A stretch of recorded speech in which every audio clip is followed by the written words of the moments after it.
and his crew have been fairly kind to you, and life aboard the Maddie has been fairly pleasant. Not a lot to entertain yourselves with, but you make your own fun aboard this ship, and well, they aren't bad people. So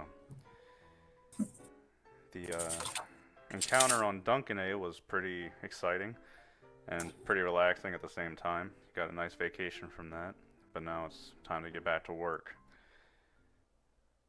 The Maddie is en route to Vincit, and we can pull over and stop at any time. Is there anything we would like to do first? I would like to talk to the. Yeah, Flynn Kennett. He is available to talk to you at all the times now. He's pretty friendly with you. If you request him, he'll take a moment of his time to step aside and speak to you. I request to speak to the and see if he wants to have a nice cup of tea to chat before we head out or park the vehicle. Sure. So, Anyone else going to join me for this cup of tea, or am I alone?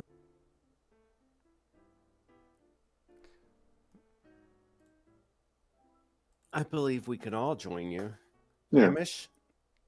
Sounds good to me. alright. Sure. You get talking with the captain, and you arrange a little something. We arranged a little tea party because Spoon is obsessed with tea. Could you, you're a little cutting out, Anna. Could you maybe lower your, I think it's your, sensitivity or something? Because it might not be picking you up. You might be speaking a little softly. All right, let me try speaking a little bit less softly. Is that working better? Yeah, that works a little better. Okay. So. Thank you. It's about Okay. two. Go ahead, say something, Anna. I think it's too sensitive now. I think you're good. You're fine right now. Okay. So, 2 days before the Vincent will arrive at, or the Maddie will arrive at Vincent, you take some time, you ask Captain Flynn Kennett if he could maybe, sit down for tea and speak together. He likes you, Foon. After your conversation, you spent some time in a relaxed setting, getting to know each other and talking. So he's happy to see you and happy to speak with you. So you find yourself at a table overlooking the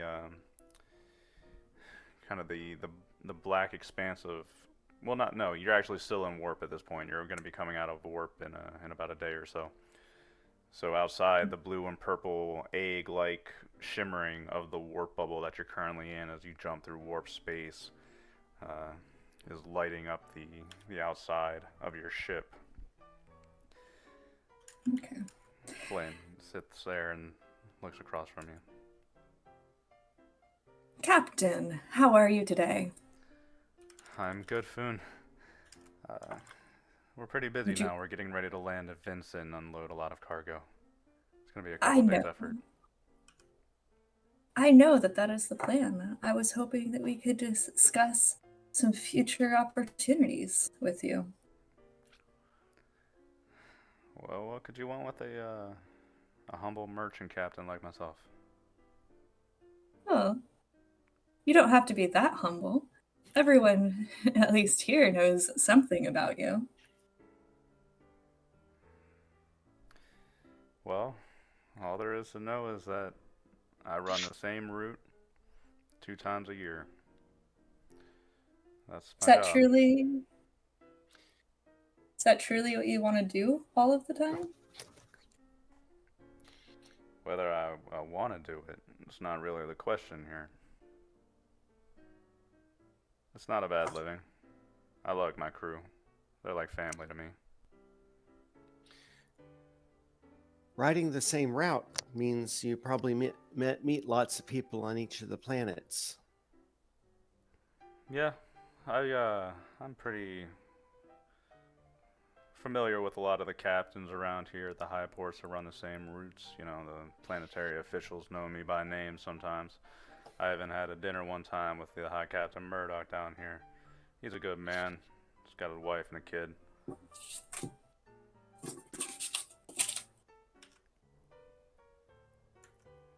We were wondering, actually, if we could meet some of your captain friends. Because we obviously don't know this area quite as well. I think we're Particularly Murdoch. You want a meeting with Murdoch? Yes.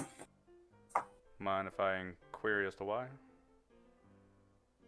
You can inquire all you like. Inquire. Hey, don't make fun of me. I'm not making fun of Inquiry, inquiry, inquire. Can I ask you about why?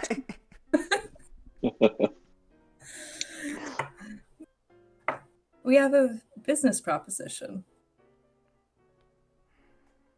Is that right?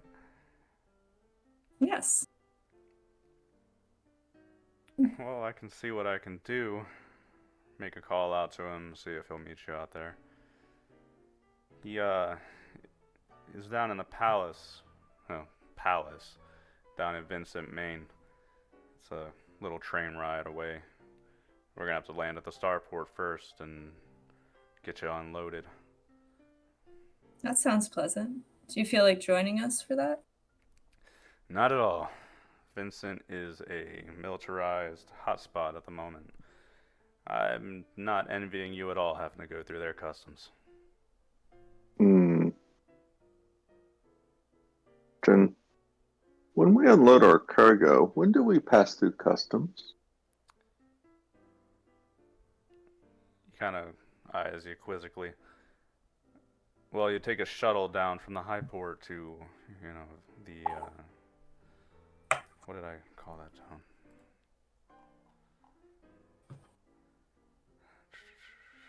Right.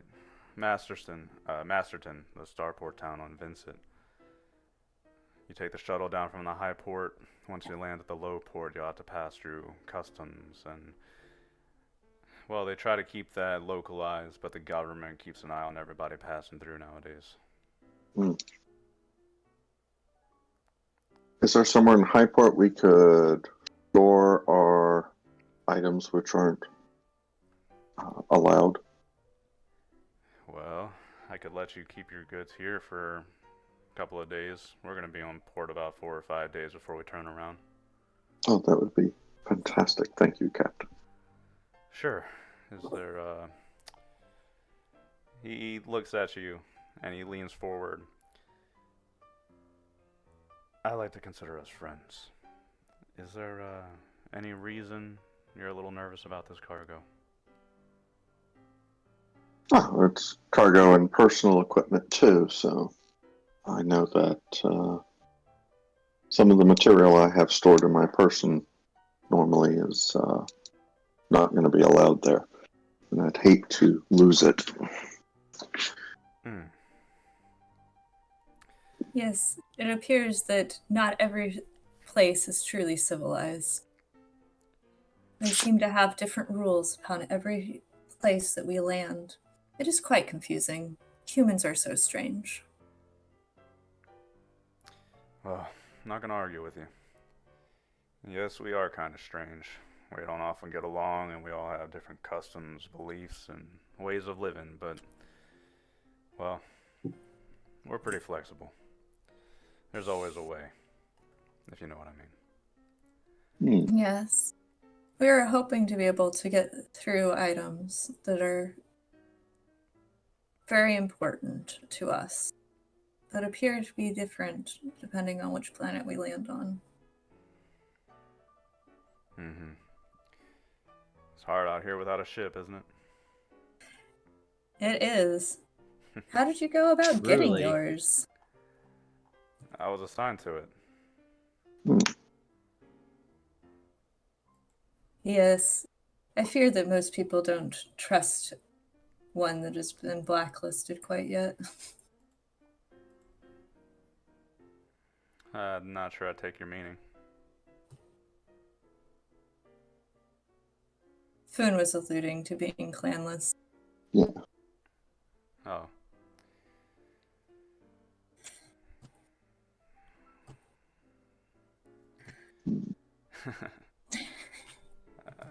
He doesn't Toon really know goes what to say. over at this. Toon goes over to the starport and stares out. It was nice to get drunk on space, however. I love it. Even if it's the same old stars and the same old route. It's not such a bad way to live. You say it's the same old stars, and yet you don't want to try to go somewhere else. I didn't say that. We all got our places in space.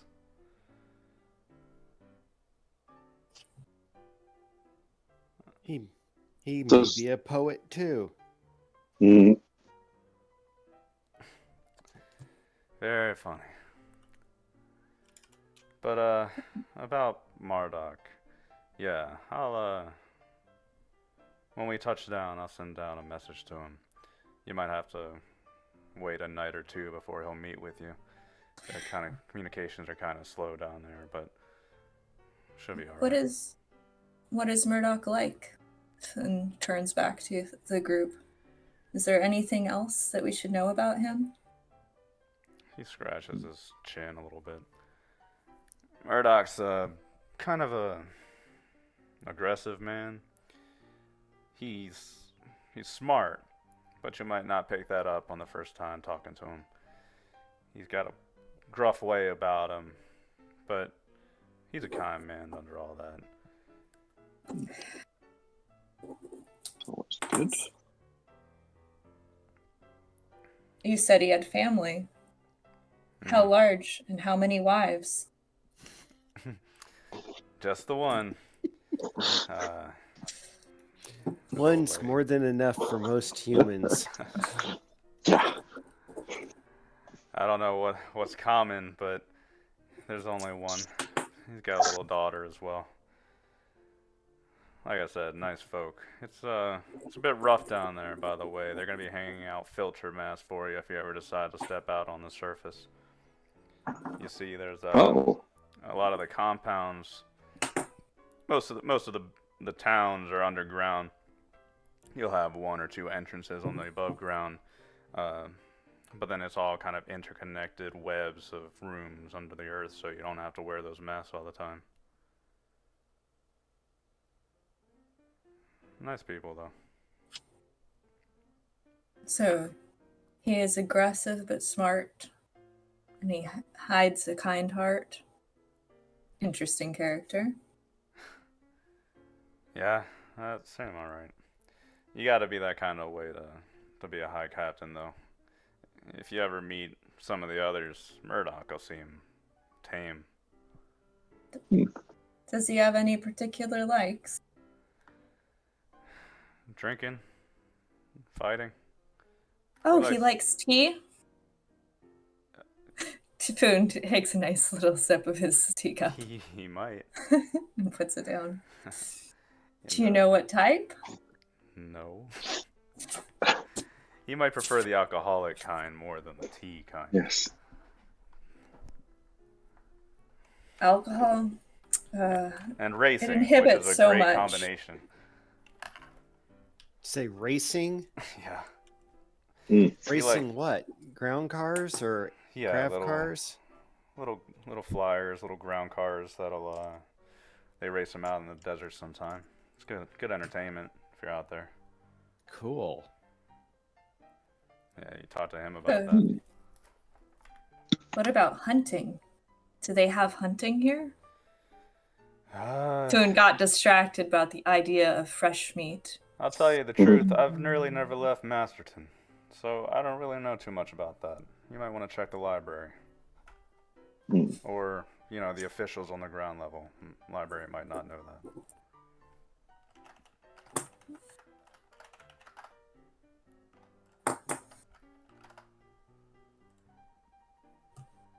Uh,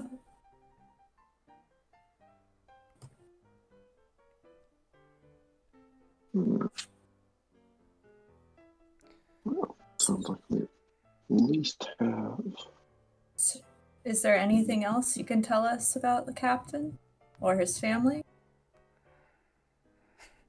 Not quite, no. What's with the interest? You're scaring me We're a little going bit. to, if we're going to meet someone, you always want to have a background. Pretty thorough. He's a good man. Just talk to him and try not to, you know, get shot. He would shoot visitors? If you're particularly rude. But it's human culture. How He will I know sound- what is rude? He sounds like a very Aslan human. You might want to rely on your friends then. Thank you for the advice, Captain. Foon gives him a slight bow. Of course. Yeah, anytime.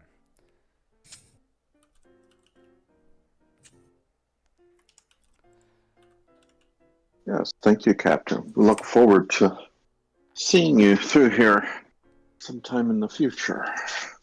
Perhaps we can make a return trip with you. When are you back? Well, I leave Vincit about 5 days after we land. The 2 trips back to Dunkane, we'll spend another 3 days there, and then back on to Caledon. So I'll be back in Caledon in about 2-ish months. So you'll be back in Caledon in 2 months? About, a little less. And then back here 2 in more how many? months. So 4 months? I take a break in between runs, so there's going to be about 2 or 3 months in between that. And then I'll make that run, and then I think I have 4 months, give or take. I only make this run about 2 times a year. Perhaps we shall see you back on Caledon.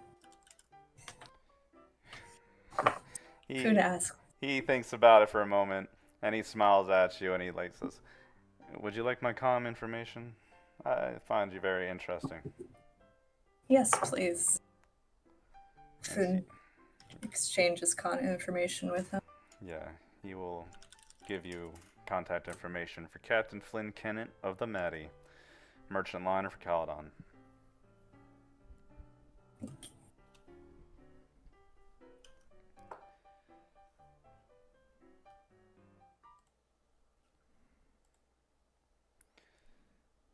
It hurts that Ren's not here.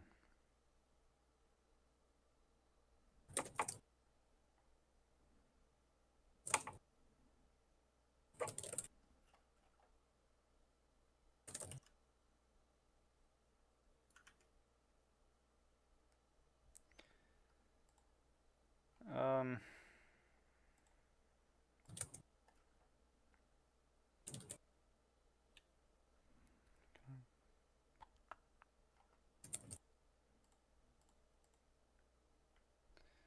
I'd rather not move on to, the meat of the game before the player's here if he says he's going to be here in a minute. Okay. So maybe we take a 5-10 minutes and just pause for a second. Okay. That's fine. No I mean, problem. Hamish will do some research on the planet anyway. Okay. Where the outlying towns are, is there hunting for Foon to go and Yeah, participate in? what is the meat type of sustenance on this planet, and what is their tea like? Is he going to need to ask for tea to be brought to the other group? He might bring tea to the Captain Maddox, regardless. He said he liked drinking, so he must like drinking tea. I don't know how prominent tea is on this planet. So here's how this planet kind of works out. Vincent has somewhat small oceans that are very shallow and small, and the planet will, they have little old-timey submarines and fishing vessels that will go out and, acquire food from there. So that's a primary food source. Out on the plains, there are sparse herds of four-legged beasts. They are elongated and they look somewhat extended like gazelle, and they have spiral horns. Food is sparse, so they're fairly lean. agile and move about the valleys and canyons of Vincent pretty quickly. You got various other uh, types of birds, flora and fauna just mixed about. So Sounds like a tasty, tasty black buck you were describing to me. a tasty, tasty what? Black Black buck, buck. yeah, like antelope. Oh, yeah. Very sparse though. Not a lot of population. This planet is very small. Okay. How xenophobic are they, and how? Um, well, and Flynn will warn you of this too. Uh, when Marlheim ejected a lot of the the Aslan from their borders, a lot of them spread out into the independent systems like Ea. Some of them were pushed over to Vincit. Initially, this caused a lot of problems with the local population. There was, race wars and different kinds of just um, hostility between the Aslan and the humans for a long time. That's kind of been smoothed over. They work together for the most part. However, with the human dominant population, Aslan are still kind of a second class. They don't have any real power in the government. For the most part, they're not going to represent the planet in any capacity. They're kind of tolerated as people that were just forced to live here. Hmm. So tolerated but not accepted. Also, you should look in general. They Yeah, you are. can I see it. Okay. Yeah, they are tolerated, accepted for the most part. There's still a little bit of underlying prejudice, but it's mostly just passive aggressive. Not a lot of overt problems caused by it, and it's really become so common that it's kind of just a natural way of things. The Aslan recognize that they don't have much power, and the humans don't really bother them as long as there's no issues. The Aslan tend to stay out of the way if they can.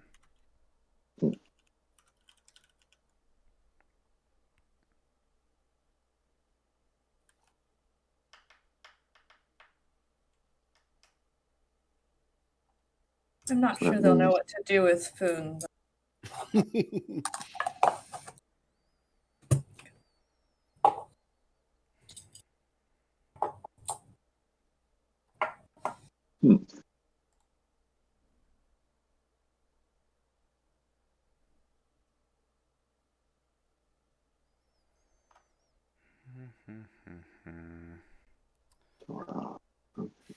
Well, So Foon is going to want to see if there's research should know about drinking.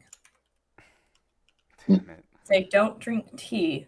What do they drink? He does not want to offend. So you know how in your culture they sometimes ferment rice to make this drink that makes your head swim. Humans do that, but in a lot grander varieties. Alcohol is very prominent among humans. Is this a bourbon planet or a Scotch planet? Probably more like a rum and old beer planet. So, is there some bottle of very interesting alcohol that we could get to bring to him? Yeah. Because you should bring a housewarming gift if you are meeting a new person. That would have been a great idea to pick up something on Duncan, eh? Yes, it would have been. Here if you're I gonna knew be your selections are everything that's available here. I'm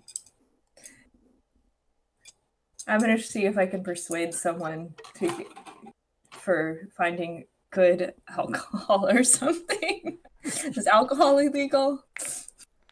No. Are we a teetoter system? No, alcohol is not illegal. No, alcohol is not illegal at all. These people are, you'll probably find somebody moonshining out there. Oh, he's trying to find good alcohol. Oh, well, you might want to You're stay on the trying to port bring, then. you're trying to find a bottle of good alcohol you can bring as a present. Yeah, I mean, That is going to be my plan. you could get them like a Happy Meal from Space McDonald's from the high port. That might be Therefore, that might be nice. Maybe I should ask the captain if he has. Promise him to bring something back. I like Murdoch, but not that much. mm, I've only got enough for myself, unfortunately. Sadness. But give him my best regards. mm.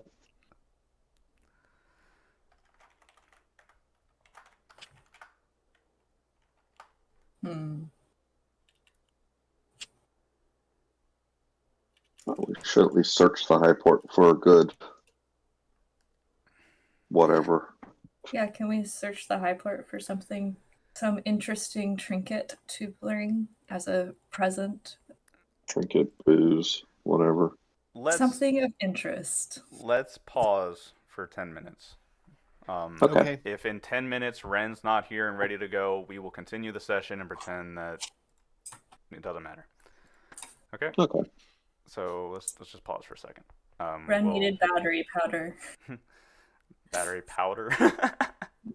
you gotta Power. you gotta dump the powder into his robot mouth. That makes him work. That's canon.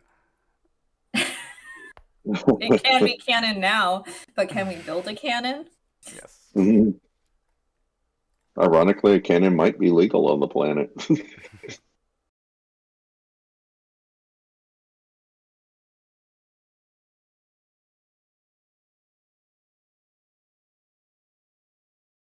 Personally, Foon thinks that we should become tea traders eventually. Could do. Only And if we other can name types the of things like that. If we have to carry around alcohol, which we can, but our true purpose should be to spread tea everywhere. Tea. Yep. And with that, let's actually start the session. Okay. The Maddie comes out of the jump. The ship rocks forward, and you find yourself in the black expanse of space. The system is pretty militarized at the moment. So as you come out of jump, you pass by, you can actually see out the windows there are a couple of Duncan A battleships lined up nearby guarding the comet jump zones. Typically, traders will jump in a certain spot and land in a certain spot designated by the system. Whoever's in charge, the government will position ships to patrol the area, and this keeps jumps on the common routes pretty safe for merchants. Especially on the border like Vincent. Privateering is a common thing, so flying out here is dangerous. As you pass by the battleships, you spend a couple of hours floating through black space, heading towards the desert planet. When it comes into view, out of a viewport, you can see a little brown marble with specks of blue ocean that are glaring off of a dim yellow sun. The planet's small, and there's not too much activity going on that you can see. There's little specks of light civilization that you can see spread out around the planet, but it's pretty sparse. With only one major town that you can note, and even then, it's just a little black dot on the western side of the planet. Maddie's as the Maddie approaches, Captain Flynn Cannon is standing by the viewport, smoking his pipe, and he smiles over at you. It's a small little planet, but gives the people comfort.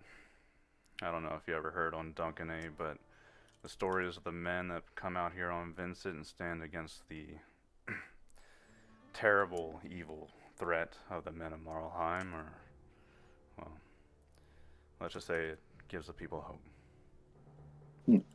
Hope is something always good to have. Yeah. Yes, it is.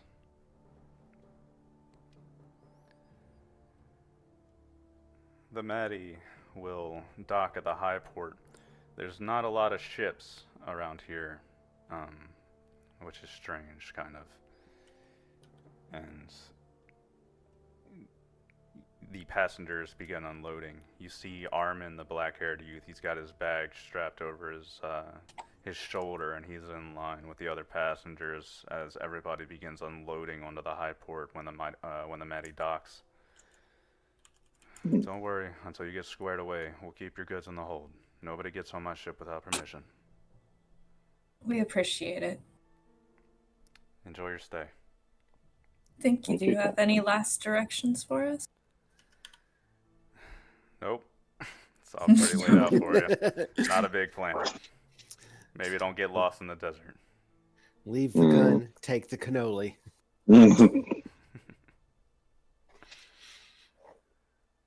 Thank you. We must now find Saki to reveal the true feelings. And we shall bring it as a gift. Okay. Saki? I wonder if they have any here. Or something. Maybe. Or something. There are Aslan on the planet. They might be able to hook you up with something. Are there any shops in the high port? Basic We are going things. Food and, travel clothing, amenities, things like that. The high port is very small. It's a small little space station that's hovering over the planet. There are hangars with passenger automatic shuttles that will take you down to the low port on a set route. Up here on the high port, as everybody unloads, you can see around there are many Duncan armored soldiers. They're wearing red and gold colors. They're, the shoulder and knee pads will be golden. However, the helmet and the flak armor that they're wearing on their chest is bright red.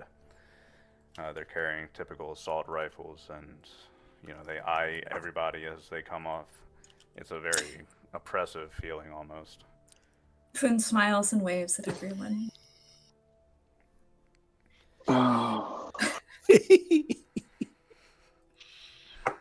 Yeah, one guy will even kind of wave back at you. They're not really here to oppress anybody. They're just here to make sure that you're, not obviously here to cause trouble.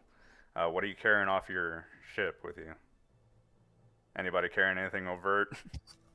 I have my mono sword, and I am wearing my Aslan sling.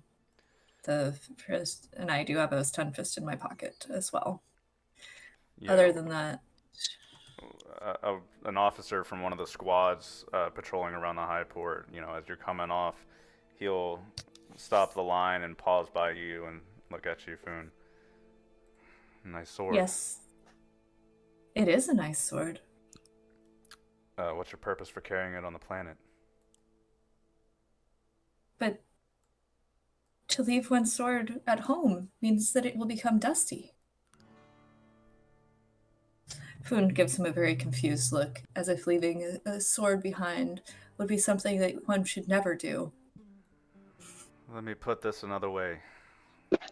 Does it plan on drinking on this trip? I did plan on going to a tea house. Oh. he rubs his hand with his face and waves you on. Carry on.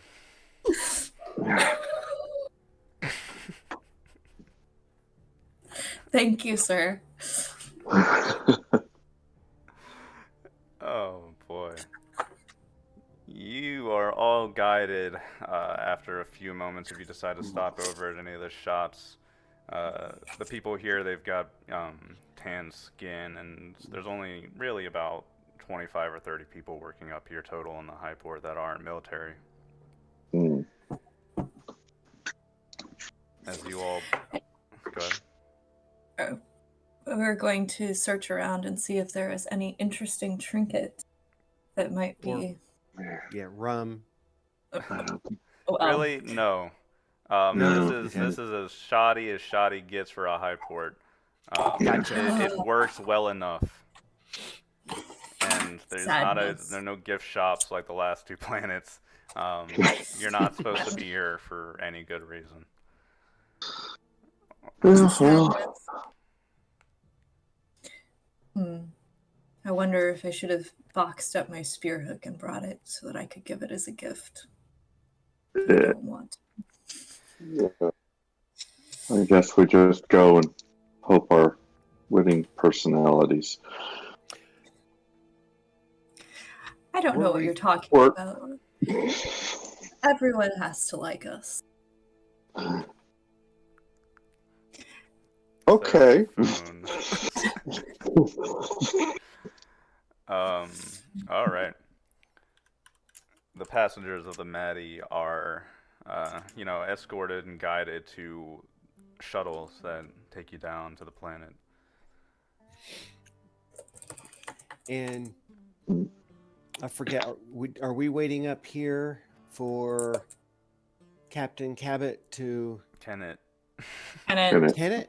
Cabbage. Okay, I have... Kenneth. Cabbage. I have C-A-B-B-E-T. I have K-E-N-N-I-T. Ken. Go look in the go look in the in character chat. Oh, there we go. Fixed. So are we waiting up here for Captain Kenneth to get back with us, or are we going to head down and he'll call us? You have his comm information now. Yeah. Should we try to contact him? Well, he said it'll take a day or so before he can get response from the High Captain. Oh, okay. So we should go wander about and see what trouble we can make, or lack Or thereof. not. Yeah, let's not look for trouble. Let's look for a tea house instead. There's no tea house. Okay, we can do that. What was that? There are no tea houses on a desert planet. Well, there might be, but We'll look for a French restaurant. I shouldn't say French. that. There is land on the planet, but like, man, that's such a weird purpose to look for. It's like, does this planet meet my standards? Does it have a tea shop? Okay. All right. I thought I sort of warned you. Boone will always be looking for more tea shops. It is his default to go look for tea. It is like someone else patrolling for an alcoholic bar. There must be tea somewhere. You're a tea addict? You're a teaholic? Teaholic. A teetotaler, yes. Oh. Very nice. Oh. -1 to Hamish. Reputation gained with GM, lost with players.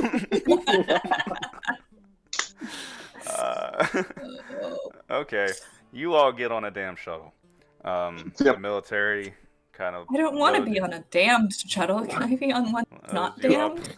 No, on a shuttle, and you all board. It's automatic, like I said. So there's a walled-off metal plate in the front with with an AI that's piloting the drone, the shuttle down. Armin is in the shuttle with you, and you can look over. He's nervous, fidgeting, sweating. He doesn't look all that Armin, good. are you okay? Hmm.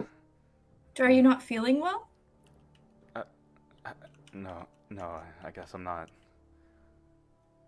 Well, would you like to talk to us about it? I'm sure if you unload, you'll feel so much better. No, that's okay. Thank you. Can I take a look at him in a medical capacity without doing a full examination? I mean, is he... Yeah. Does he look sick, or is he just nervous? You can roll for it. Okay. Medical, int, or education. Probably, I don't know, education. You're a doctor. You should probably just... All medic rolls should probably be education. Okay. Can I try to get him to explain his trouble? Or what is Yeah, you can do Let's probably persuade him. persuade. Okay, persuade with charm or charismatic charm. Yeah. All right. Yeah. Oh wait, and we're rolling on the server. Hmm. I don't know why I had a.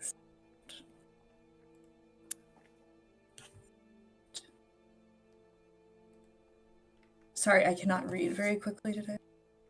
So, all right, +3.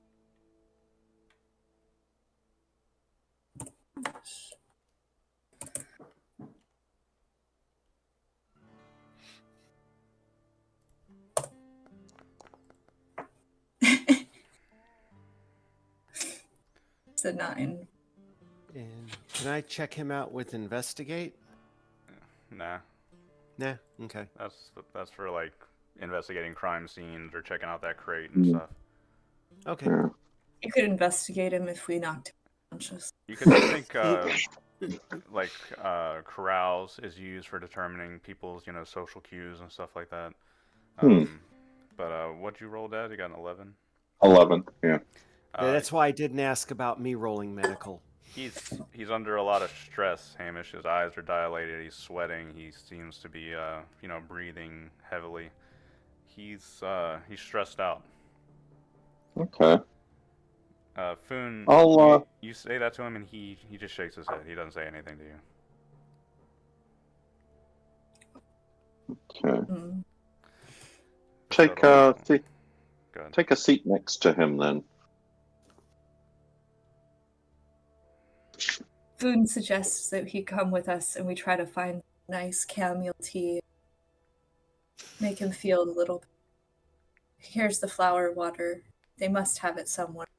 It is all healing. He's scared out of his mind. You can tell. You're talking to him. He doesn't talk to you. He's done talking to you. Yeah. Where's his bag? Next to him, by his leg. Okay.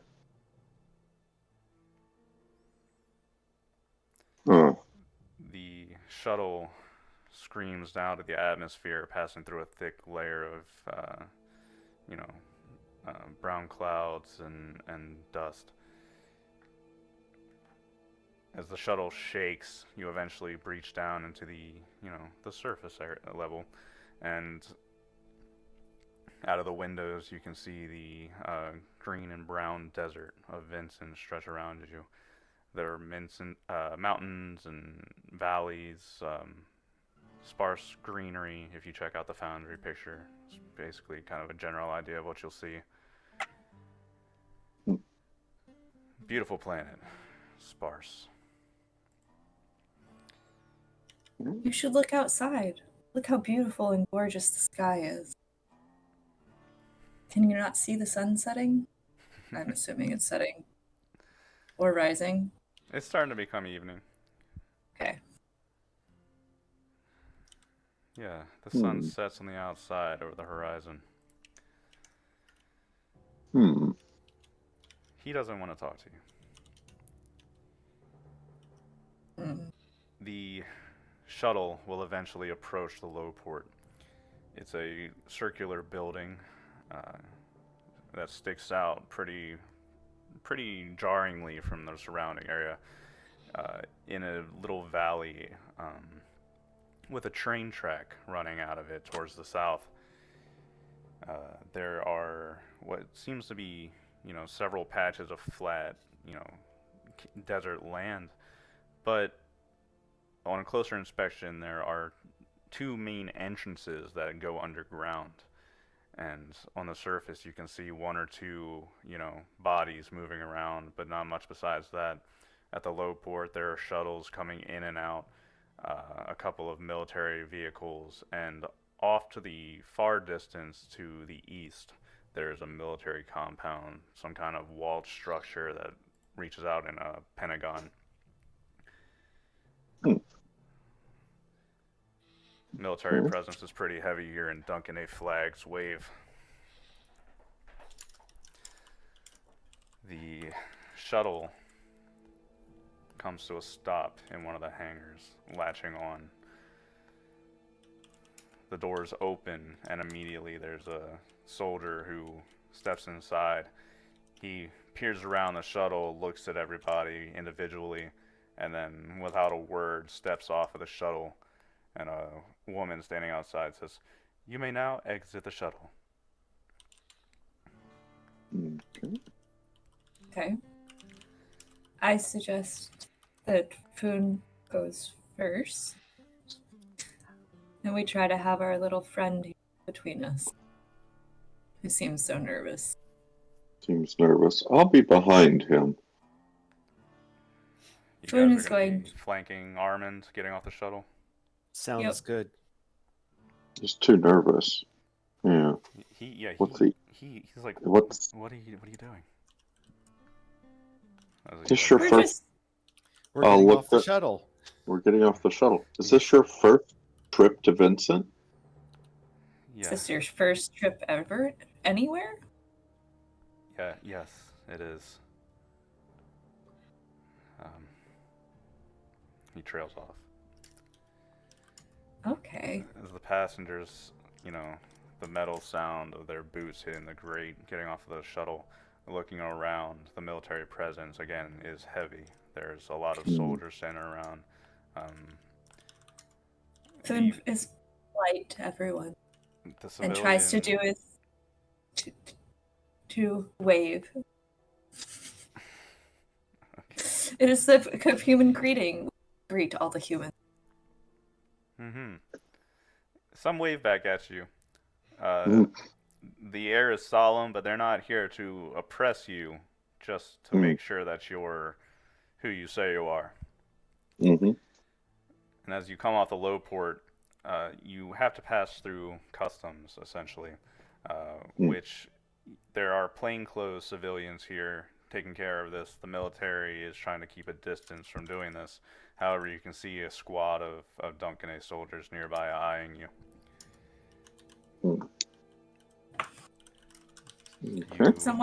Should we go talk to the soldiers or try to go through customs? No, let's go through Just go customs. through customs. I was thinking of a distraction, but okay. No. No, we don't know that we want one. Yeah. Yes, Foon goes towards the customs, greets in a nice, pleasant his way he possibly can, trying to restrict how big of a smile he makes. Someone told him it was frightening. And waves. He doesn't seem that friendly. The man at customs, he looks you over and he sees your sword. Please put that on the scanner. And there's a little belt nearby. You have to scan your equipment that's going in. Mm-hmm. All right. So, Foon puts it up there to be scanned. grudgingly, as it comes out, it comes out of the belt, and a man. He's got white hair, and he seems to be a higher-ranking human out here. The hair reaches down to his shoulders, and he's got a little military hat on his head. And he comes out, and before you have a chance to pick up your sword, when it comes out of the scanner on the other side, he picks it up and holds it in a hand, kind of looking it back and forth. Well, look at this. Interesting. Seemed like a bad idea. They scan you, Foon, as you step through. You got anything on you? Anything you shouldn't? Everything I should have. I have my. I don't think any of us chose to bring anything illegal. Mm-hmm. No. So do you want to know exactly what I have on me? No, as I long have as you. my boundary box, my comm thing, those portable computer, a mechanical tool Okay. set. As long as Anna, stop. stop. As long as you have as long as you look at the sheet and make sure that everything you have is not illegal, you're good. Okay. So And he's wearing the classic. Yeah, he's wearing fairly classic Aslan gear. hmm they scan you No over. armor. They spend a lot of time on you, in particular. I smile and just sort Wave. of go Yeah. and wave at them, going, "This is an interesting human custom. Do we do this? Is this a new one? I haven't met people that want to scan me. Ever met an Aslan before?" It's Well, being very gregarious. yeah, you make a little bit of a scene going through customs. You know, the man's trying to scan you while you talk to him, and the man with the white hair, he's holding your sword, and he steps around while you're being scanned and stands in front of you. Hi there, Yes, Admiral Bully. but it's nice to meet you. And what do we owe your pleasure on Vincent? I'm visiting. Visiting? Got family here? No. Why would you like to know that? Just curious. It's my job. It must be a pleasant job. You get to meet many people. Did you give him his name, or give him your name? Foon would prefer not to give his name, but Yeah. he can give it. Well, he's gonna If he come up and requires- ask if he hasn't already. You know, he's holding your sword. He pulls it out a little bit, admiring it. This is a excellent blade. What's your name? You can call me Foon, but if you must, here, and he hands him the paperwork that has his full name on it. I don't really think that we need to spend the time over it. Luckless. Yes. Word of advice, Foon. This planet has a lot of Aslan, and they're adapted, but some of them are traditional. So watch yourself. My boundary box should warn me if I step into someone's true territory. And the humans are always so accommodating. Foon smiles. That we are. And he'll Do we have any tea that's more for humans? he holds out your sword for you. Tea? Nah. Yes. Don't drink the stuff myself. Wouldn't know. What do you drink? Next. You're not going to let me try to tell us we're a good place to get drinks. Sorry. You're not persuading me to continue this conversation, so no.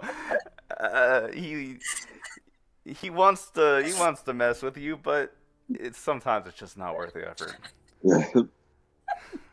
The rest of you, as long as none of you have anything on you, No, customs is fairly painless. What about the kid? Right. He was in between us. Right. Yeah. Sorry, I forgot about Armand. He was right after you, Foon, wasn't right? Yes, he was.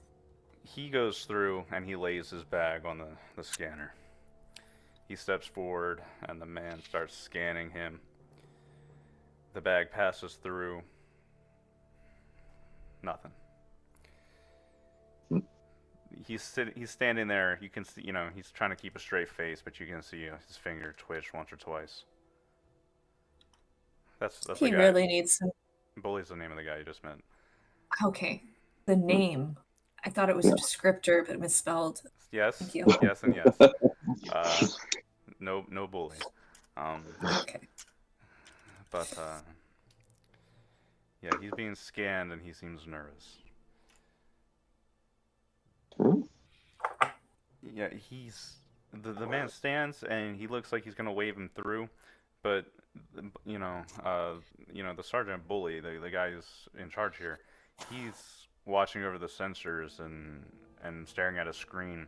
And when Armin goes to pick up his bag, he walks over and kind of like takes his wrist. Hang on there, son. Let's talk for a moment. What's your name? Armand. Huh, Armand. Where are you from, Armand? Core word. Nowhere really. Just traveling. Hmm. Armin, why don't you step around the side and we don't have a private chat? Oh, sir, do you want us to come with him? We were on the same shuttle. Oh, You look at God. No. No. Subtly just send Foon a no. Down, Uh, Foon. Well, you do say something, so he pauses and looks up at the three of you. Oh, crap. Something you want to say? No, Foon was just confused about human customs. Thank you, though. Foon looks back at the group and shrugs. Goes, I don't know what's going on.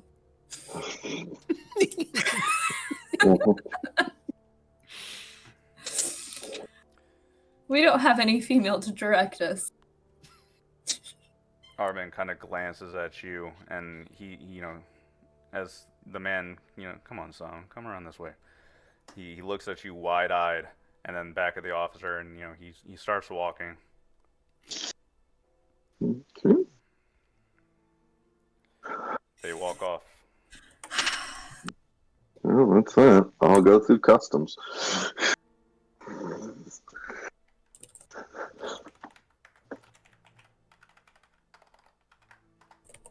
I'm gonna keep doing that.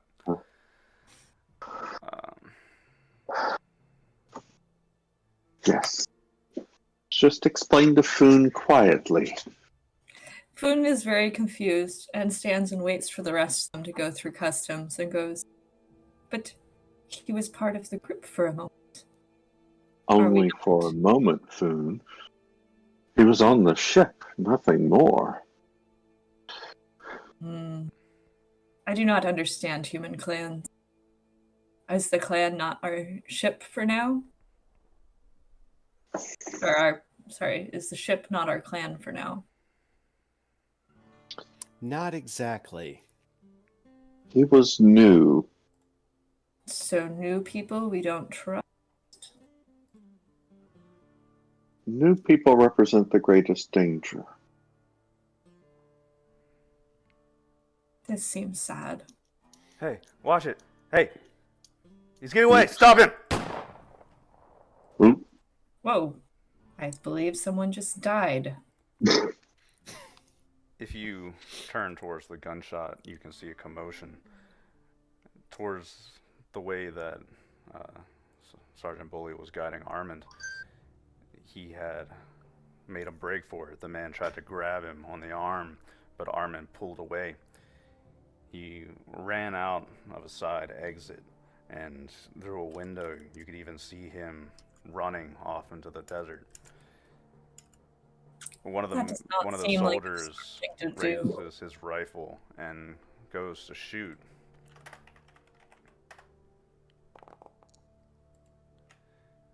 And you watch as the bullet clips through Armin's leg. You're not sure exactly where it hit, but it hits him pretty square. A spray of blood pops out, and then from the little hill that he's on, you see him tumble and fall out of view.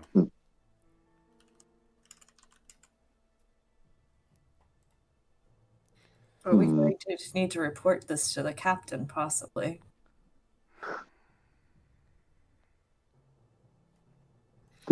Yeah, let's get clear of customs first. Yeah. They're all excited now. Yes, they are agitated.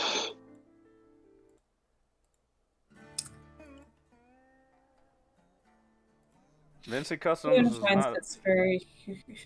Fune is very confused, but follows. Well, Customs isn't too much of a problem for you. They organize a search party for the guy they just shot, Armand. they mobilize and they stop kind of worrying about you for the time. His little incident made this actually a lot easier for you. Hmm. Eventually, you're through customs. There are probably like 20 people at most working here that are civilians. Um, outside, the town that you're in, Masterton, it's small. It's like I said, there's only 2 entrances and a bit of desert. Not a lot to see on the surface, and you need filter masks, which they'll hand out for you for like 5 credits at the low port. So we pay the 5 credits in order for us all to have filter masks. Yeah, And which just makes breathing here not a problem, or not a big problem. I have a filter mask. Okay, then you Foon can may use have one too. Yeah. If you have your own, you can keep it. Use it. okay. Okay. Should we go try to talk to people? I feel like they're Let's flip otherwise it slightly down. nervous, so I feel like we should go a little bit further away from custom. Shall we Yes. see Yeah. if we can find out about the look for news of the strange journey down here? Good idea. Okay. So, are you asking the low port, or are you gonna go check out the underground area? Figure for news of the strange journey, we should start in the port, Low Hmm. port. since they're most likely to have dealt with people from that ship. Hmm. Okay. The people So down we're- here are very quaint. Mm. As you talk around, you find out that Mary Jo working at the shop nearby is related to Harvey working over at the food stall, and he knows a guy that heard about the strange journey coming in that's related to his 3rd cousin. And that's just kind of like the way of talking is they are very particular about their relations, and you get a very intricate description of it, the family tree, just by talking around to people for long enough. But do they know the family tree of people who are on the previous ship? Well, they, after a long-winded humming and hawing and thinking about it, they do recall the strange journey. It came in, it was real beat up. It was a real nasty piece of work. It's amazing that thing was even flying. Yeah, that crew, those guys were real jerks. Wow, actually, yeah, those guys were assholes. They came down here and they started all sorts of trouble. We kind of sent them on. We sent them on down to Grunta, which is a bit, if you take the railroad, it's about 3 or 4 hours down to the southwest. That's where Murdoch is, at the palace. How'd you send them? By the train. We got a train that running, but the last one went out tonight, so you're gonna have to wait till morning, I think. I'm going to take Foon aside and real quick and explain sent on in human terms. Hmm. Sent on, meaning They got exiled from the town and sent to the palace town, whose name I'm not going to try and say. they're Grunta? they are in captivity, or are they dead? Neither. They were encouraged to leave. Yeah, they were exiled from this town. It's like they are no longer allowed in the box here. Ah, they are now being shunned. Okay. Yes.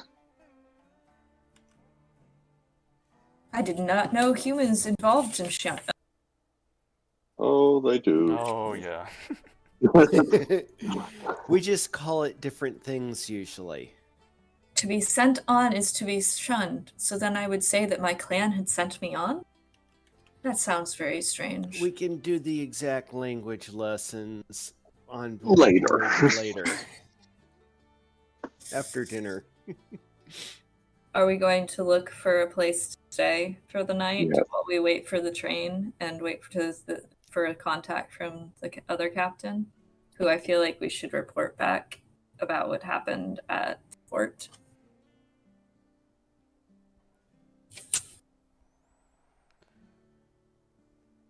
Yep, that sounds like a plan. Any other questions we want to ask about the strange? I'm gonna ask about when did the crew of the strange journey leave the planet again? When did they leave this planet? Yep.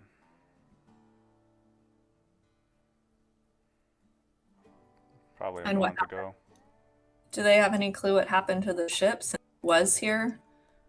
Did No, they take the ship with them? they don't really know too much. Yeah, that'll be more. It did leave. It did leave. Okay. Mhm. At some point. It's not here, at the least. But Hmm. as for the crew and everything, they don't really remember. And they're not really doing the best job of keeping track here either. If you notice, their bureaucracy is a little subpar. Hmm. You know, it's not the best. They're not the best at note keeping. Okay. So are we gonna look for housing for the night or something? Yes. Look for a place to stay. Well, not too much at the low port, but if you would like to head to the underground. Oh yeah, Mhm. let's head Yeah. over to the underground. Does The- anybody need to rent a mask? I do. We'll I'll need to rent go one. deep, Yeah. deep into the caverns of doom. I will help Foon with his finances since Laura is Okay. still recharging. I can put it on group finances. Yeah. Okay, so we're putting Or my whichever. masks on there for now. Did both of If you you have want. masks? It's just mine. I'll just You and pay for mine. Yeah. Just Oh, do, you're getting 2 masks, so just do 2 masks for 10 credits. 10 Mm. credits. Are we doing it out of the group funds for now? That's fine. Yeah. Okay. We have the group vote and say we can get it. So, Okay. do we want to put that on the Yeah. sheet? Are you doing that, Hamish? Yeah. I'll do Yes, it. I can see you're typing. Okay. Yeah. Yeah, I was like, Food wouldn't do that in actual thing, but I could do the bookkeeping. Ooh.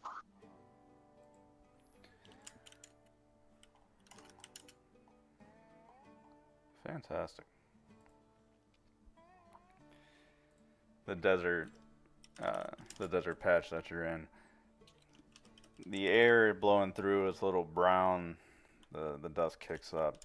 It's all flat land around except for these 2 bunker-looking entrances. That it all looks pretty drab, brown, and miserable. Walking out through there with the filter mask, it's tolerable, but it doesn't smell too good out here. It kind of feels unpleasant on your skin. Hmm. Gets in your hair, gets on your skin, gets in your clothes. My fur is not appreciative of this. There are Aslan, so we should be able to brush you or air blow you out later. Food glares at him. Like it.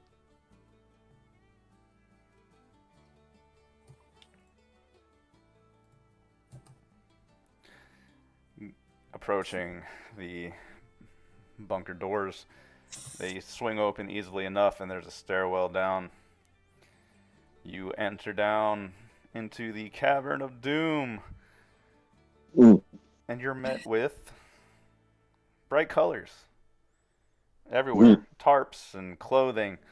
People are moving about in this kind of bazaar type fashion, bazaar, Bazar, like a market type way. Uh, Ooh, in bright goods. colors, and there's a lot of talking, yelling, communication going on. People running, basic stalls for food and goods. We should try to find a gift here. Oh yeah, there are Aslan here. A lot of them, Foon. You can look around and you can see entire sections, entire rows of market goods being sold by Aslan. Towards the end of these rows, it kind of branches off into different sections of the underground compound where you can see people moving in and out. There are children, women moving around. There are a couple of Duncan A soldiers that are standing at different points, just patrolling, uh, increasing the general, oppressive feel of the area. But life carries on, and Mm. it's all moving, a little bit claustrophobic, but very bright, and there's a lot of energy down here, a lot more than you would have guessed just by looking at it from the surface. Okay. This whole place is split up into, you've got residential districts, on the north side of the compound. All of this dug out underground. That's like a bureaucratic area that has a couple of offices where people are managing, the different sections of the stalls, and it's pretty much just business as usual down here. A lot of activity. Is there any directory? What are you looking for? Not just to get an idea of the layout, where a Not hotel or something might be. Not so much. So you're Okay. are we going to look Let's for any find- type of interesting gift and trinket to bring? Yeah, Yeah, let's we walk can around. browse. Let's browse looking for either someplace selling the local equivalent of meat on a stick for Foon, or an appropriate gift for the High Captain. And when we spend some money, we can ask about a place to stay. Okay. The stalls are all, there's a lot of food, various kinds of meats, raw meats, food stalls selling, cooked kebabs on these long, spindly sticks. Food. And we're going to prefer the non-Aslan tables so as not to cause any issues with Foon. Okay. Unless the only place,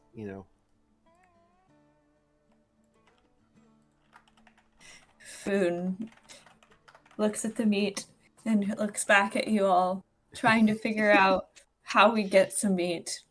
Because we're not. I know we have to buy it, but I do not have my money with me. We have no female with us to handle such items. This What is it- so tragic. who's the stall owner? You said you're avoiding Aslan. Yeah. So those Yeah, are all if- Aslan. What? The food? Sure. Oh, No, no, all there's the plenty of food. human stuff going on. Mm.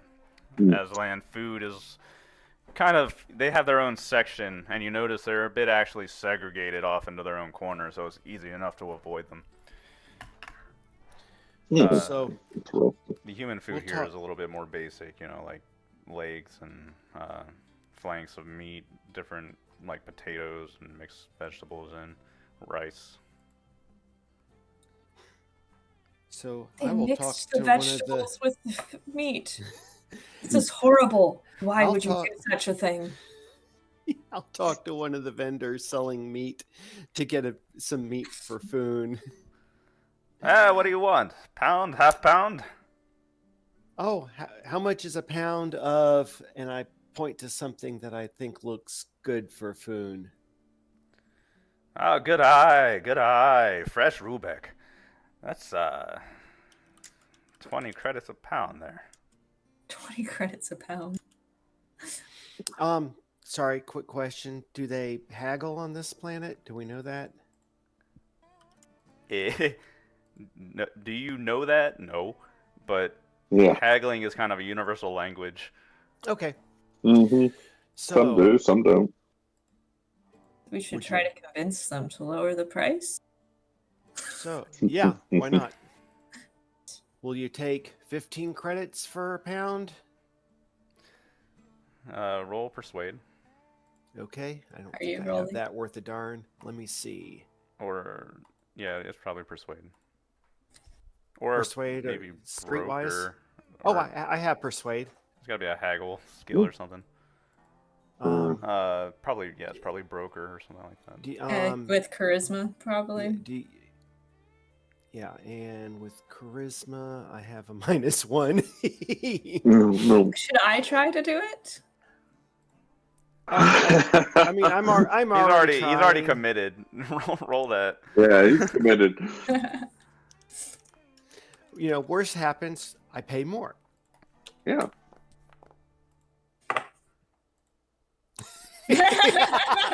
Well, hopefully, I needed that 8 or more. No.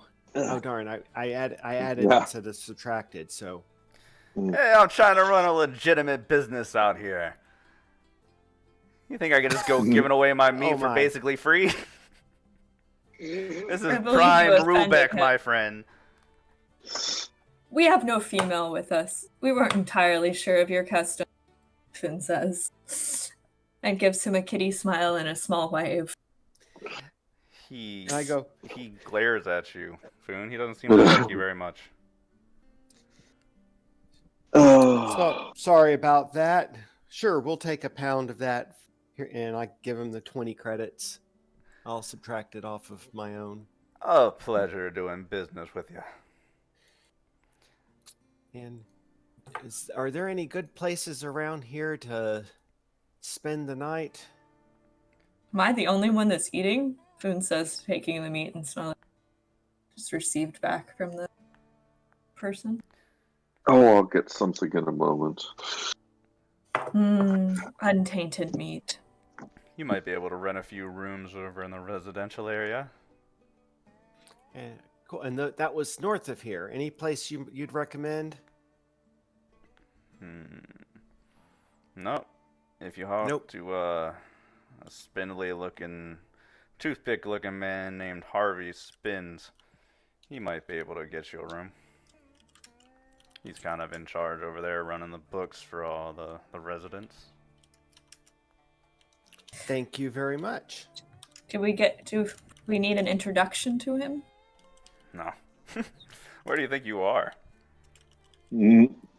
In human space. It is He's- very confusing. If he's busy right now, I'll give you. And he pauses and he like stops himself. I'll give you 5 credits back. Thank you very much, sir. I'm sure that's appreciated. Uh-huh. Shall we head up north or look around more for? We'll look around some. Yeah, look around some. So, there is, they sell rum and beer and things like that around here. Sake is probably going to be over in the Aslan, so you'd have to interact with them if you wanted to get some of that. I'm just trying to think of something good that he wouldn't have as much experience with. You tell me. I don't know. What do you get him? This is a very strange place, full of strange, artwork, goods, weird He exotic said he plants. liked drinking, therefore I'm trying to figure out something that he would drink. Something with alcohol in it, probably. Something with alcohol. Do they have any good port? Port. It's Wine. Port Strong. Port wine. Or mead? Port wine, yeah. Port. or Interesting question. Maybe we roll to see what that's available. Broker Okay. Streetwise. mead. Lurker, Streetwise. What am I rolling? Probably int. Int? Int. Or Int. probably. Okay, so yeah, I'm probably. rolling int and I'm rolling Streetwise. Uh-huh. Okay. Can we assist? Yeah. I actually think it's not that bad for me. I'll. It's a plus. Where's? I lost the. There it is. That's it's +2 for me. It's +2 for me too. So am I the main one rolling it? Because I believe we're supposed to choose. Yes. Yeah. Okay. Not me.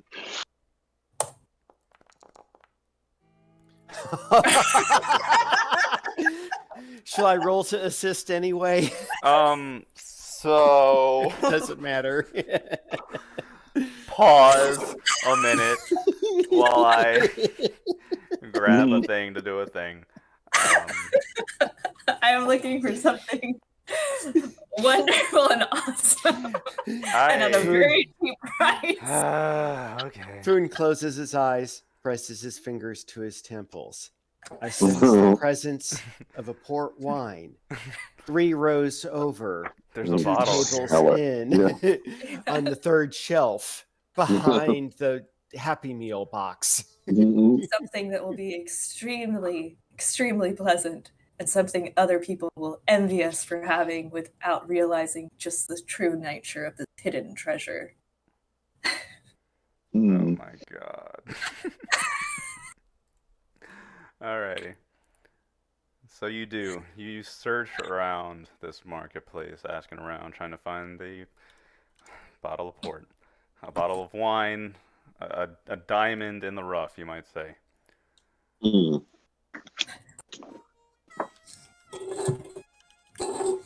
A true diamond in the rough. Hopefully that they do not realize the true nature of what they have on hand. So, over in the low port, you ask around, and a couple of guys in the marketplace, they don't. Half of them don't know what port is. What the hell is port?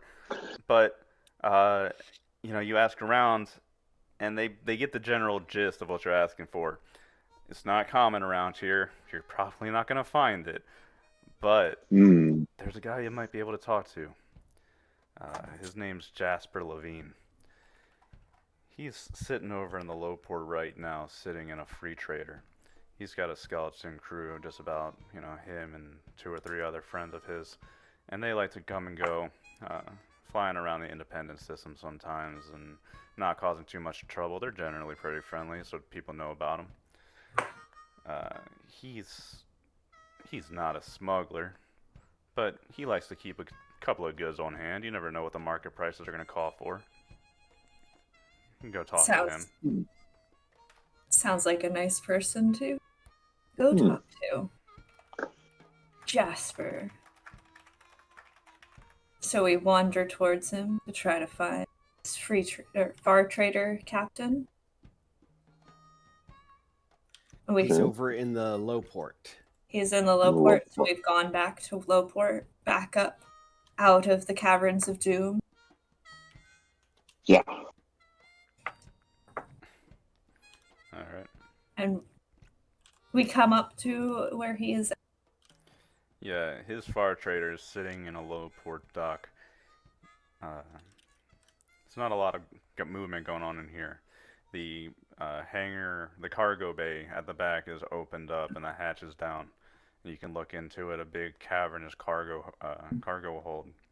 There are a couple of crates nearby, and you can see Jasper sitting on one, or you assume it might be him. He's wearing a vest and a blue button-up shirt.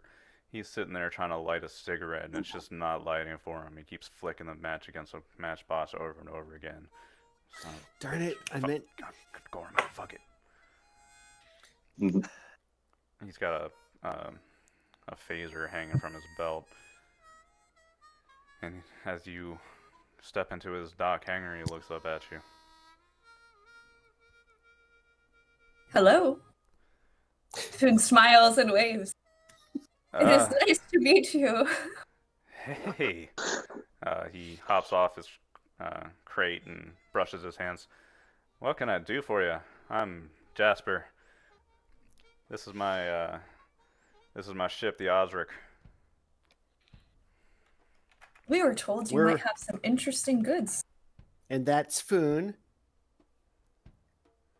I'm LeBlanc. This is Hamish. Pleased to meet you. his face falls the moment you say you're looking for something instead of offering something, and he, uh, you're looking for something?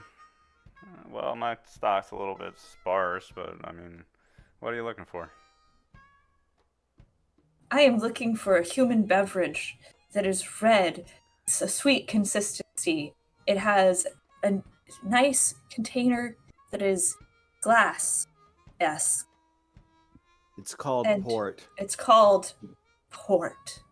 Yes, But it port is wine. not tea, but apparently humans appreciate it. He's confused until Hamish says port wine, and then he like, oh, yeah, wine. Yes, we do prefer that much more than flower juice. Yeah. Flower water, I do not understand. Flower water is the only way in which you should have vegetables. That, well, well, I've never had onion tea before, but maybe if it's interesting, I think I tried at least once. Hmm. So, all right, wine. Eh, I got a cabinet. Uh, you mind waiting? Sure. Not at all. Can we look around the shop or area? It's Uh, Ship. as long as you It's stay out of not my that. damn ship, you can Yeah. wander around as much as you like.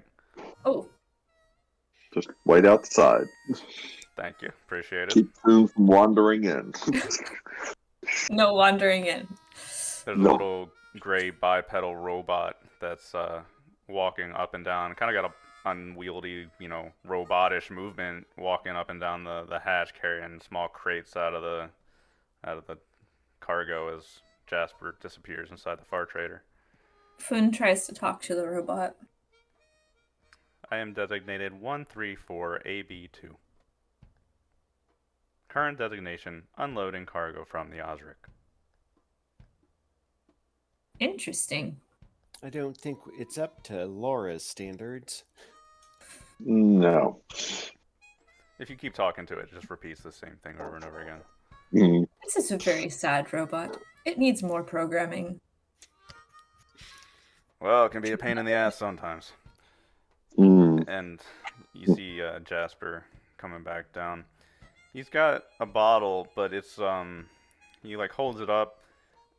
This isn't what you're looking for. It's some kind of. He like looks it over, and the label is just kind of old and worn, and the bottle is pretty dusty.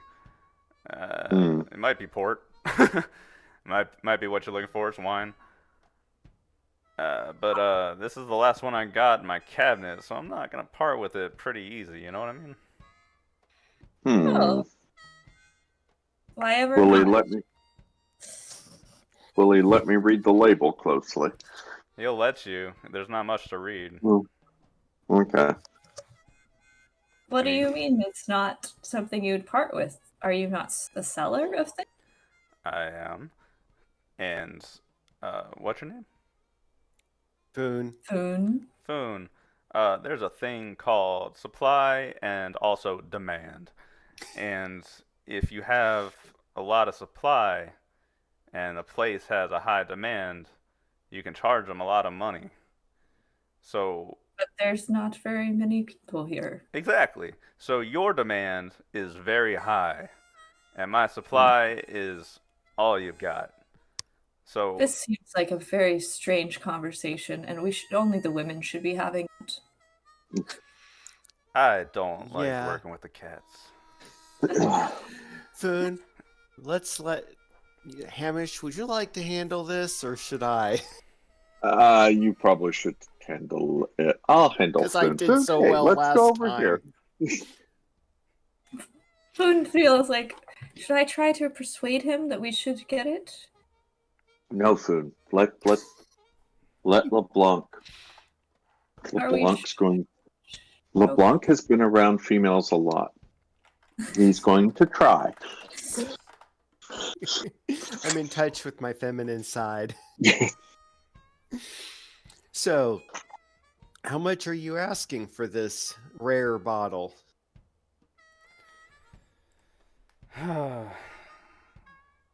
Well, in the goodness But of my it's heart, I will put what I just described to you in an example. I'll give you this bottle for 300 credits. dusty. Food. Over here, look, more dust. Oh, you're a little dusty. bit dusty.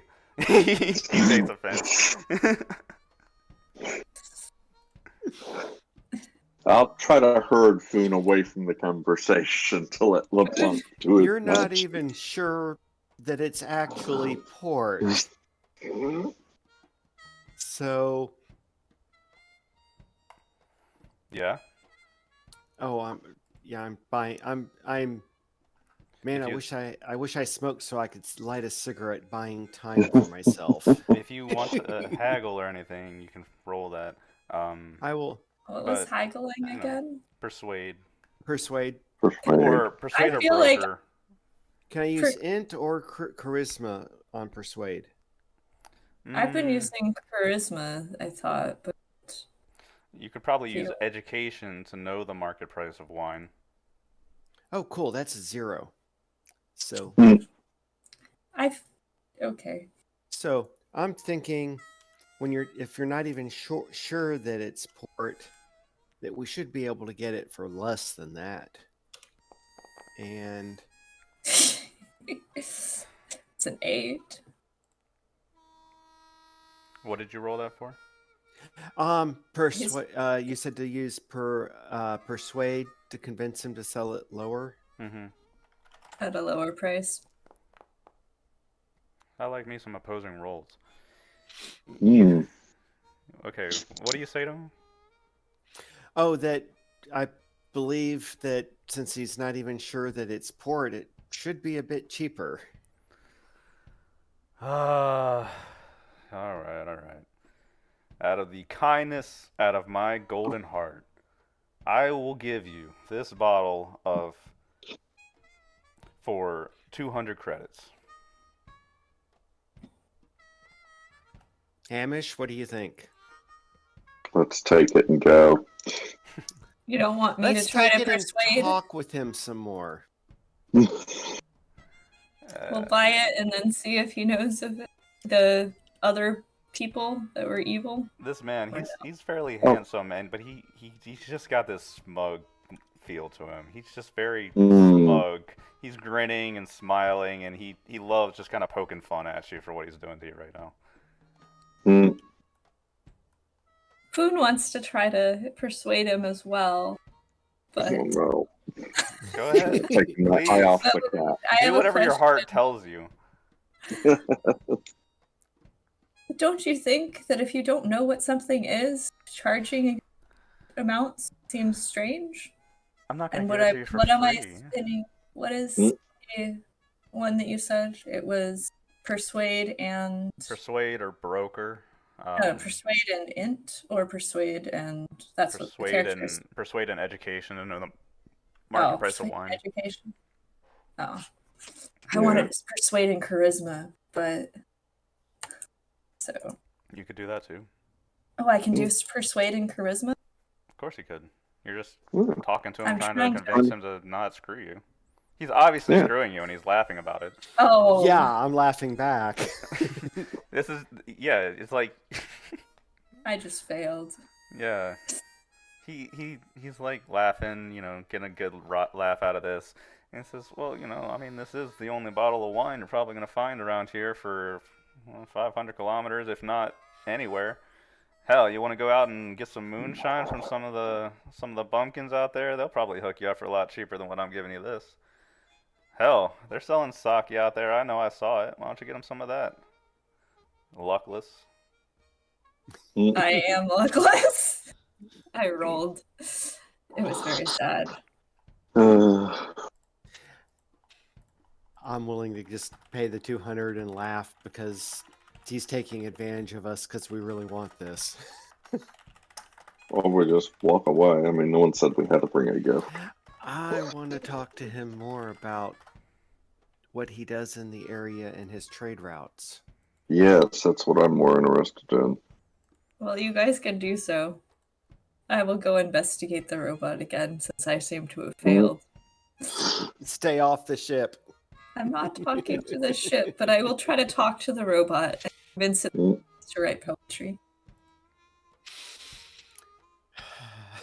So, I agree to overpay for the alleged bottle of port. Thank you. No receipts. Yeah. Guessing Sure. no trade backs either. I do not Nope. understand. Well, actually, if you don't open it, I'll take it back. Mm. But hey, and he comes over and he runs over. He like pulls a marker out and pulls the cap off with his mouth. Puts a little No! puts a little J on the cork. He's like, yes. If you let him, if you hold the bottle away from him, he won't be able to. Yeah, no. He No, doesn't be opening the bottle. be opening the bottle. That seems very bad. Well, he tries to anyway. So he's Yeah, like, no. oh, come on. Well, if you're gonna give me back my damn bottle, I at least need to know that it's mine. We can You do put a not piece of trust tape us. on the bottom. Trust you? Mm. No, Luckless, I don't trust you. Actually, who are your Um, friends here? Did you introduce yourselves? They all Yes, introduced Okay. themselves. we did. We were very polite, although we did not give you my full name. Okay. Sorry, I forgot. Well, alright then. Foon, the robot, is just doing its job. Carrying boxes up and down out of the cargo. Mm. Okay. Yeah. So we It's the wanted to cargo. ask this guy about his trading routes. He said he buys stuff, right? So you buy things and you take things places, or do you just usually I do a bit have of this? trading, yeah. Where's Hmm. your next? I don't know. Not How do really. you not know? I just kind of go where the wind takes me. You know what I mean? Sometimes, Does space have wind? I knew it had a glow. yeah, You mean space has wind. Maybe not like how we think of it down here. But that's not my point. I'm just saying, you know, where the trade is, I'm there. I'll pick up something, drop it off, make a bit of change, and spend my time on the planet. Duncan A is a pretty nice place. You'll see me around there a lot sometimes. Hmm. I'm just out here making a living. Ah. If we have someplace we'd like to go, how much do you charge for passengers?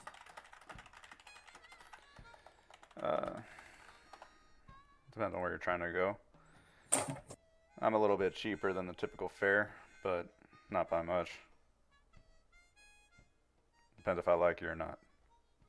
And What's not to like? Finn smiled. no. Judging by your buying practices, I like you a lot. I think we should be good friends. I think we should be real good friends. It's always good to have more friends. I agree, especially the ones with pockets. Mm-hmm. Well, if nothing, do you have a card or comm information?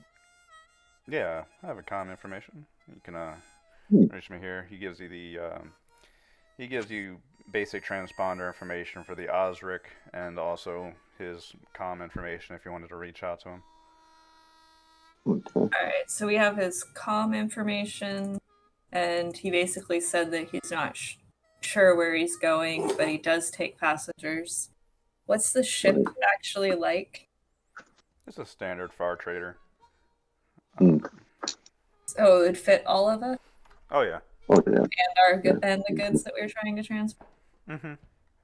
Yeah. Our goods aren't that big. I just trying to figure out. We have his comm information. That was comm information. Do we want to Jasper? talk to him about anything else? Yeah, Jasper, how long you in port for? As long as I feel like. Bars down here aren't too bad, and you know the women, once you get them cleaned up a little bit, aren't too bad either. You know what I mean? Oh, you are looking So a for many couple days. wives? You are looking for many wives still? Wives? No, I'm married already. No. And he points back to the ship. I did not know that was legal. It's Oh, trust me, I've cool. looked into it. Me and the Osric go way back. But I don't know. This town's kind of shitty, and also with the Domine soldiers all over the place, it makes doing business a little hard. So probably gonna head up back Duncan anyway. Okay. You. What happens if we call you back in a few days? Do you think you'll still be here for at least a day or two? I'd say I'd be here for about 2 or 3 days max. Well, perhaps we will contact you again. It's been a pleasure. Jasper Levine, Definitely. Far Trader Captain. I'll be around. Nice to have met you. Nice to have done. Nice to have been taken in doing business with you. Mm-hmm. But we didn't go into the ship. Yeah, no, it means something else, Foon. What does take it in mean? All right. Head back and see if we can get a place to stay.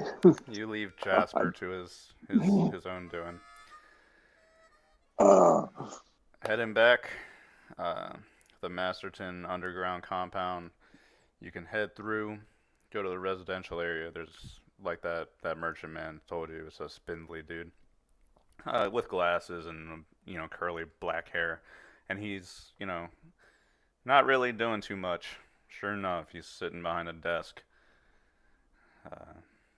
As you walk by, you can look through. There are metal doors on the hallways, rock ceiling overhead, but otherwise it's all this kind of worn out metal on either side of the hallways. Some doors are open and you can peer inside. There's one, maybe 2 room square apartment behind each door. It's a little cramped and very claustrophobic. People are moving by each other, kind of bumping each other. Physical contact is just kind of a given thing here, such as life living underground.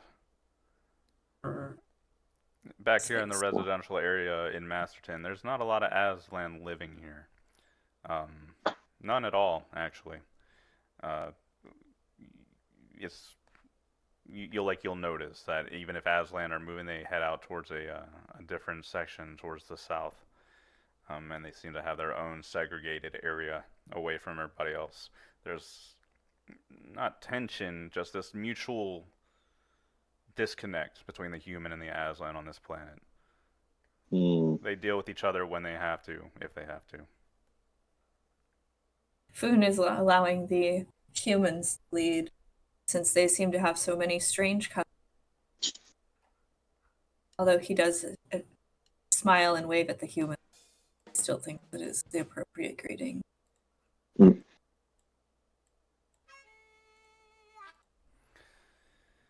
Well, getting rooms here is not too hard. They're willing to accommodate you for the night. Probably about 20 credits apiece, not too much. They've got spare rooms in the back. The population here is so small. Like, it's crowded, so it seems like a lot. But if you inspected, the population numbers here, incredibly small. There's 200, 300 people here at most. Okay. Ren will not be joining us tonight. So. Oh, so we're gonna go proceed to the rest of the. Yeah, we're continuing on. That's unfortunate. That sucks, but oh well. Well, we can still go through this. Yep. Yeah, good luck. So, night passes. It's loud. There's a lot of noise. They play music. There's a lot of bright colors. Everybody's yelling, cheering, having a good time. If you try to sleep through the night, good luck to you. The sound of harmonicas and guitars will ring out through the hallways. Should I roll whether you're able to get any? Yeah, it's a endurance roll. Endurance. That means just that characteristic, right? Yeah.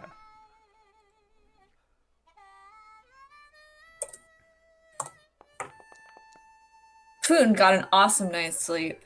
Cat. slept like a cat, just completely and utterly happy. Not fatigued at all. Mm, That was so beautiful.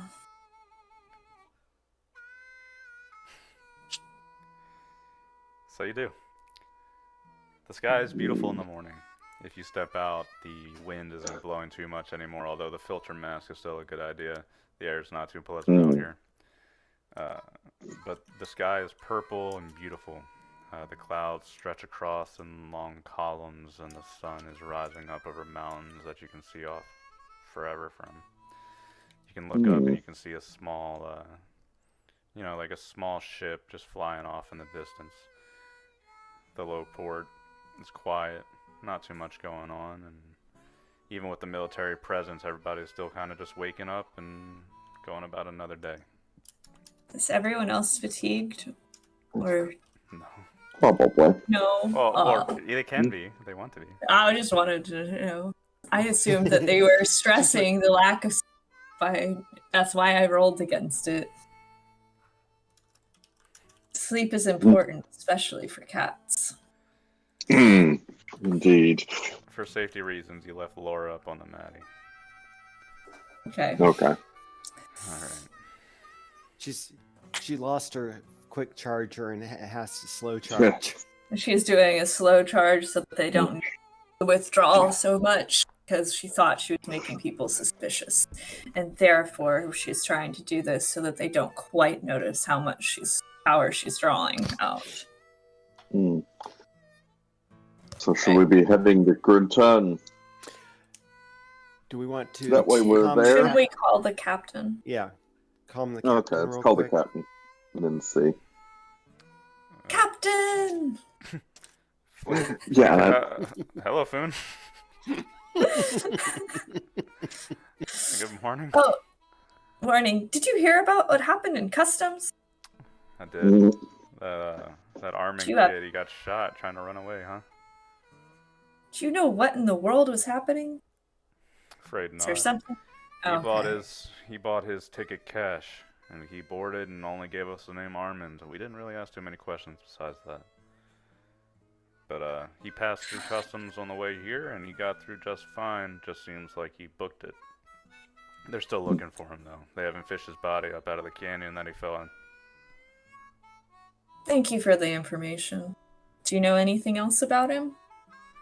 Afraid not. He kept to himself that whole trip. I'm sure you saw. Yeah, he did not enjoy the poetry. That's so sad. Oh, by the way, I got in touch with Jakacho at the palace. They're waiting for you. They'll expect you sometime around midday. Wonderful. We were able to get him a nice present. Hopefully he will enjoy it. I'm sure he will. Just remember to be polite. Yes. And don't let him grate on you too much if he... Uh-oh. I thought I was always polite. Is my smile not big enough? Should I make it bigger? Is that all you need there, Foon? Does anyone else want to say anything else? Nope. Let's just get cleaned up, make ourselves presentable. Are we going to need to find some Thank you blow for the dryers to information. get the dust off? But thank you for the information, Captain. It's always pleasant to speak with you. Anytime. I'll talk to you later. Hmm. He'll let you go. The way to the palace, you need to take a train there to Vincit, Maine. Okay. The trains here, the station is very quaint, very cute. The train waiting for you is a single engine with two passenger carriages, along with two storage crates on the back that are actually empty. The doors are open. It's adorable. There's a greasy engineer man up in the front, and this train looks like something out of the past. And all aboard. Nobody's waiting. Nobody wants to go. Yeah. But the train is due to run on time. Okay. All right. Get our tickets and make sure we got everything, and let's go. Okay. The train is a slow ride. The engineer explained it to you. Yeah, if we go too fast, she gets a little bit feisty. She gets a little bit angry.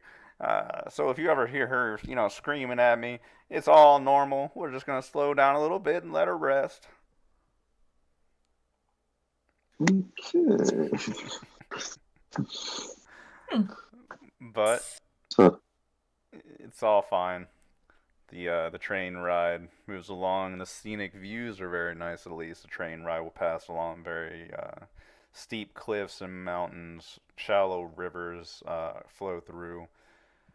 Sparse vegetation. You'll even spot a small herd off in the distance of those Rubek, the the antlered creatures. Okay. Look, tasty, tasty black buck. We should chase it. Nice Rubik. Tasty Rubik.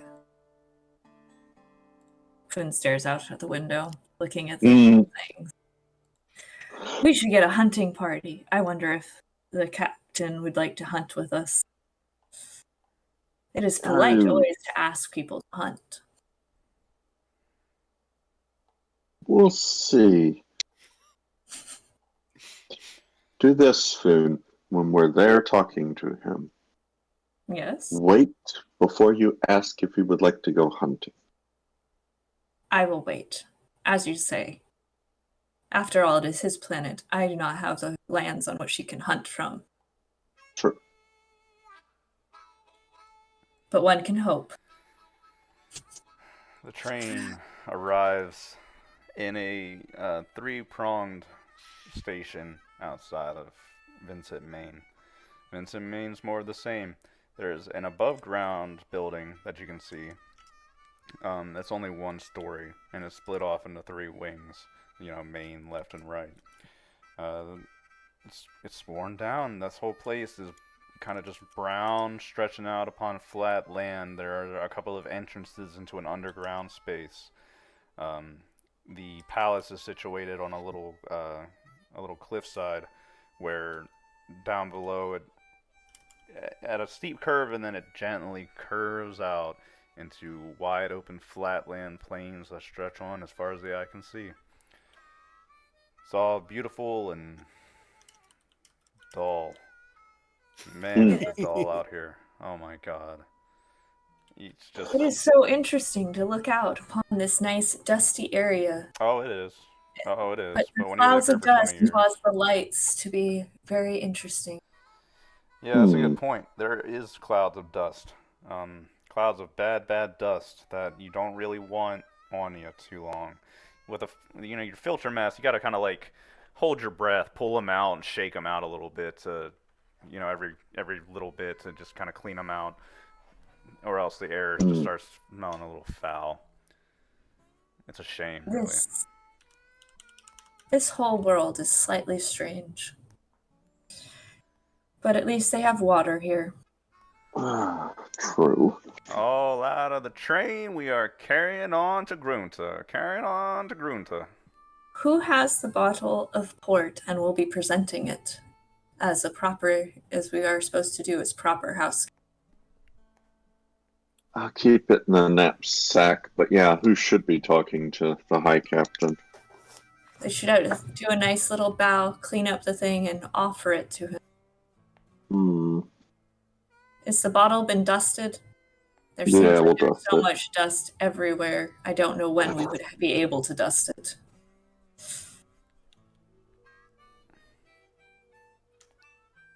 Well, we're going from here. This is a stop on the way to Grunta. No, we're in Grunta. This is Vincit, Maine. Oh. This is Vincent, this is the palace town where we are at Captain the Murdoch palace. is. Further, and he's expecting us, right? Further southwest is Grunta, which is some town far off somewhere. Okay. There's like 2 or 3 people up here on the surface, and they're kind of like inspecting the metal doors that head down into the bunkers.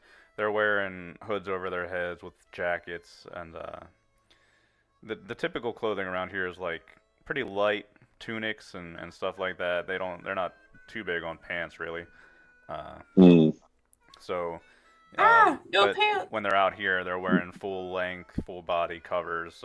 They've got masks on. You know, just people that are used to living out here have the full protective equipment they get on before they head out.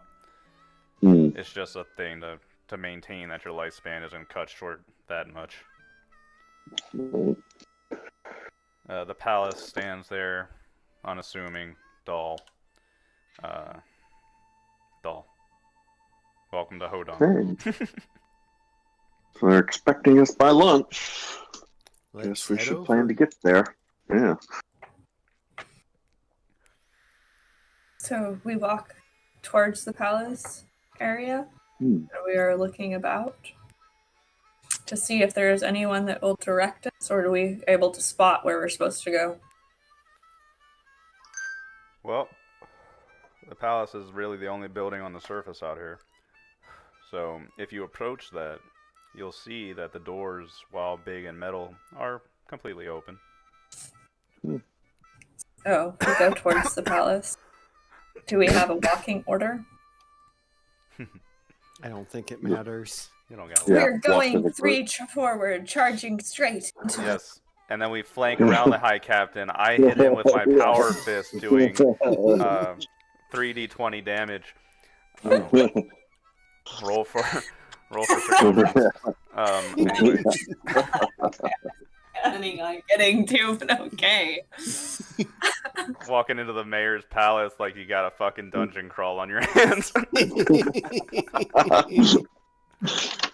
Oh, Jesus. Single file, 5 feet apart. Yeah. Maintain strict distance. We're hot, people. Maintain pacing or spacing. You walk in and, what's the word? Dusty. Quaint and dusty. Yeah. It's there's a single main welcoming area with a couple of old paintings up on the wall. You can even see a painting of Captain Murdoch. He's got black hair kind of pulled down and a ponytail with a tricorn hat on. He looks imposing and kind of silly. The receptionist is empty. There's no one here. There's no one in this main room. There's no one here. What the? Hello? Anybody home? I'll knock off as much dust as I can for myself. Quite the endeavor. Filthy. Yeah. We try. Foon looks to see if there is some place we're supposed to do to clean off. Not in this room. Well, you say, hello. Hello, we were expected.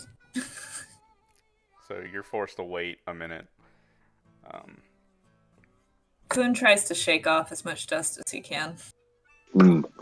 Sure, me too. Nobody comes for you for a minute, and then you hear footsteps coming from a back hallway. The door opens up, and a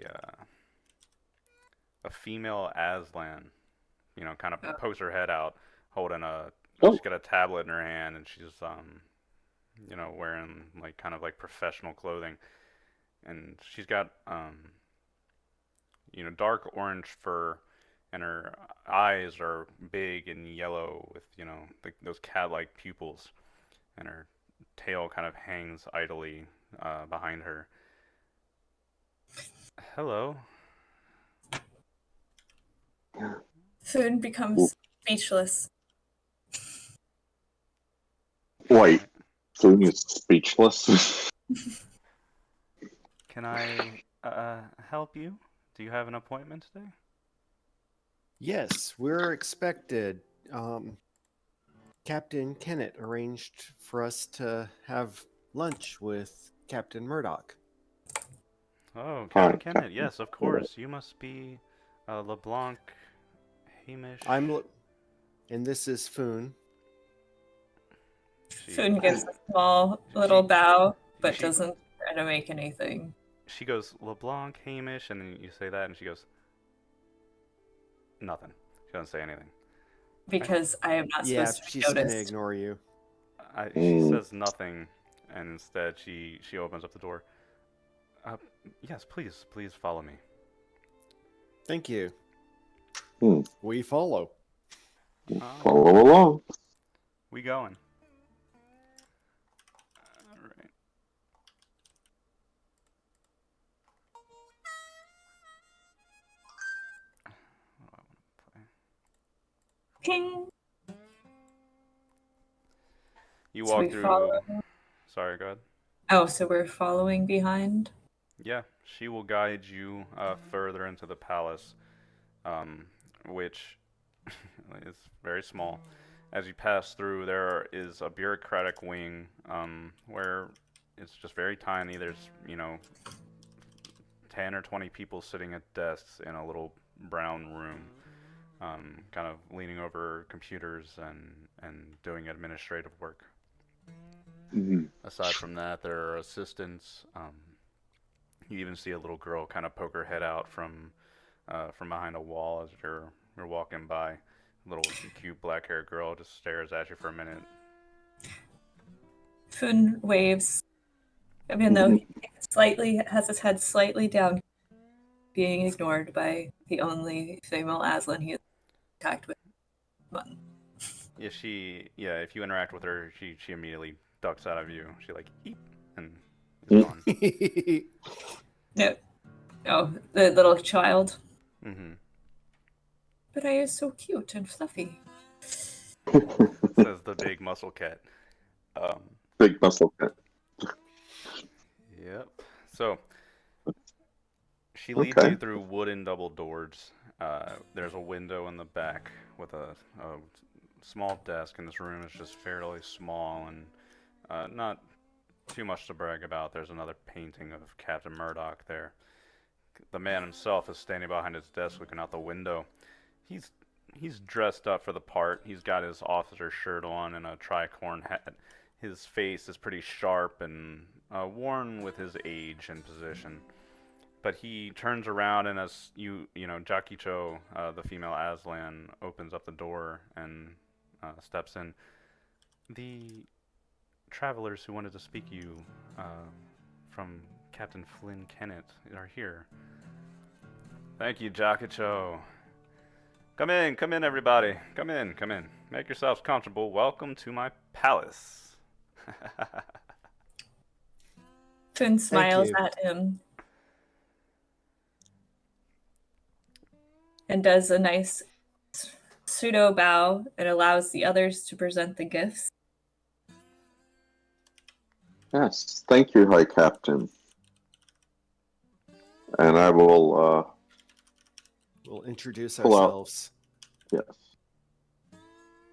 I am Hamishinary. And I'll point to LeBlanc. I'm LeBlanc. Foon does another partial bow, and I am Foon. Mm-hmm. We've come in order to...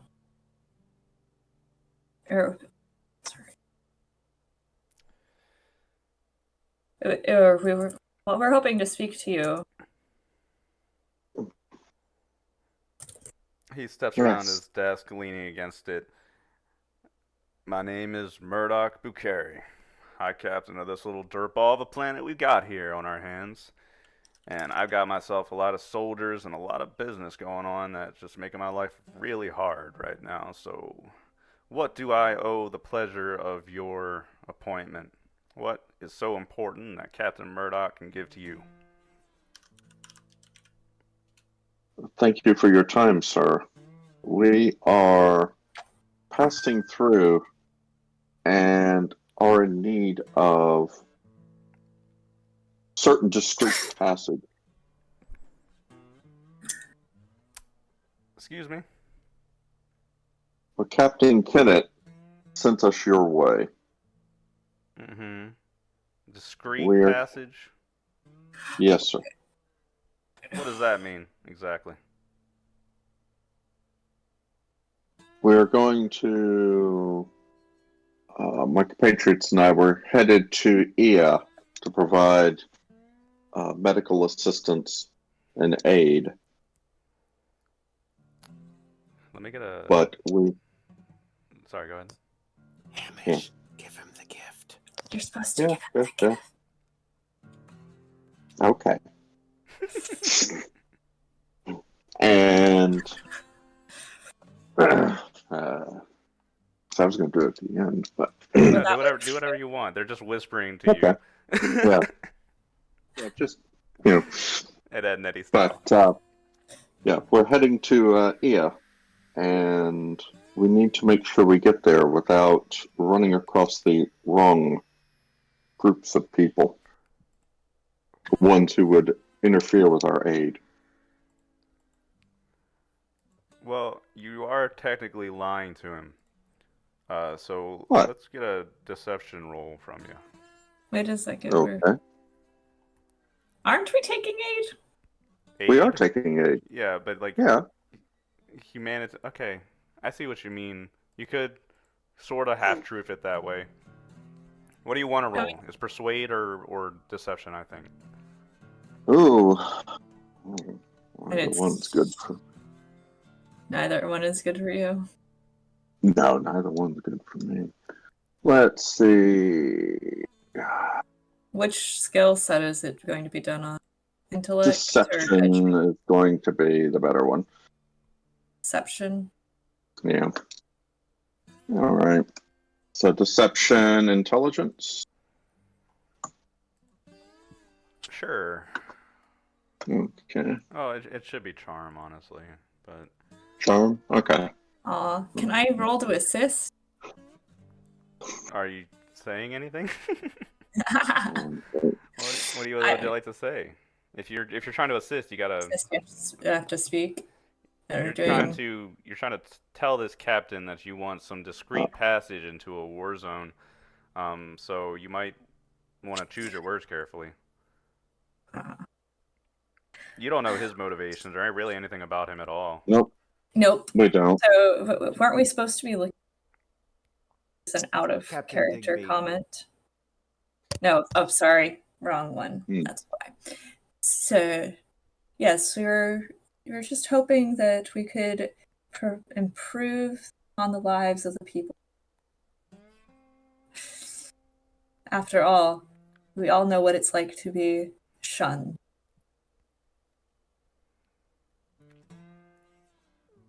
All right. If you want to help, you can roll. And it would be deception and charm? Or can I do it on charm, or do I need to do it on intellect? You're not lying. He lied by saying, you're taking humanitarian aid or whatever. But okay. I can So see how I you can could do it on twist that to be a persuade? half-truth. Persuade works. Hmm. I'll allow that. Charm. Persuade with charisma? Yeah. Yes. Okay. My only Impressive cat.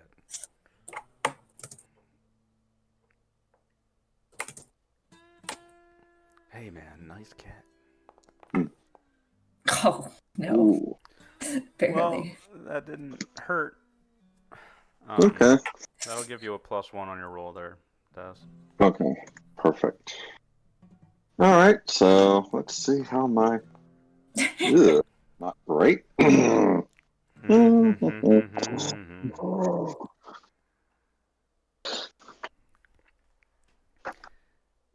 Captain Murdoch, he's a fairly tall man. He's got black hair pulled back in a ponytail, and his eyes are green and sharp. So as you're saying this, he's leaning against his desk, and Jakacho is standing by the side. And he's just like listening to you say all this. So, let me take a shot, if I can, if you'll humor me. You've got some things that you don't necessarily want other people to see. You're smugglers, not the kind of folk I like on my planet. On that, you are taking goods, just like the last group, off to Ia, coming off from the Coreward planets, and I'm sure as hell Caladon and Duncan A have nothing to do with it. Am I in the ballpark here? Yes, sir. Thank you for your honesty, Hamish. Well, So, you might be wondering how I know all this. It's just that the last group came by thinking the same damn thing. Thinking what? Well, you're smuggling goods off the Ia, aren't you? Well, a similar group came by to my palace not too long ago saying the same thing. And, Oh, you mean those people that aren't very nice that had to be shipped off and shunned? yes, yeah, very good. Mm. I see you've done your research. Well, we didn't like But them, and they pissed off quite a bit of people. yeah, but So, they were rude. mm-hmm. Oh yeah, rude. Rude people shouldn't Ah, be God, treated the same. I hated them. Well, they pissed off a lot of people and broke a lot of things while they were here. So, I had them do a job for me. You hired thugs to do a job? They didn't sound like nice people. I thought you had shunned them and shipped them off to some place in order to make them actually have more. This is sad. The captain gives you the first Aslan kind of smile that you've seen a human give you in probably a long time. His teeth And are I bared perk and up. he's pretty scary looking. Boone perks up and gives him a smile back and waves. Well, you see, they came to me after causing all that ruckus, and I said, well, you owe me for your troubles. And they didn't like that. So I put a block on their jump drive so they couldn't leave the system without my permission. Oh, so you are the one that has their ship. No. Mhm. The job that I had them do, and because we don't really have a lot of ships out here that are equipped to do that kind of thing, is I sent them out to Grunta. Grunta is a town not too far away, about 20 kilometers away from a volcano. And this volcano's kind of been acting a little strangely, a little funly, getting little earthquakes and a little bit of smoke here and there. So we sent them out to survey it. They got a scout ship, they can handle it, right? And I figure they do that for me. I tell them what to do, and they do the job, and that's that. And they never came back. I never They heard don't from them seem again. well. They didn't seem very trustworthy to begin with. That is very sad. Right? But it's not my ship that got stranded, so I don't care. Mm. Ah, so the ship that is Understandable. out there. They must be stranded because they're not in my port and they don't have a jump drive. So where are they? Dead. Dead. Mm. Could be dead. It's not my problem. Do you want them dead? Poon is actually curious. He blinks at you a few times. Not that I'm currently in the market for, but thank you. Thank you for asking. Yeah. I don't know where they are anyway. Mm. But What job did you give them? To investigate the Just weird said volcano survey. near Grunta. Yeah. we loaded them up with some, some surveying equipment we picked up from the military. They flew out there and they're supposed to do the job. I mean, it's pretty foolproof. There's no way you can really screw it up. We gave you instructions and everything. They never came back. Some people you just can't trust with any kind of job. Pisses me off. What did you pay? Or you weren't going to pay them, but you were going to get them off. No. No, Would I was you gonna be- unlock their jump drive for them. Cause fuck them. If we did this job for you, would you provide us with transferred out of here? You hear Jakacho kind of, what? And Captain looks up. Well, it would be nice to get that ship off my planet if nobody's gonna use it. Tell you what, if you're willing to go down there to Mount Grunton and see if you can get those surveying done, you come back here, I'll unlock that jump drive for you. It's not like they're coming back for it. I'm not sure I'd give it to them if they did.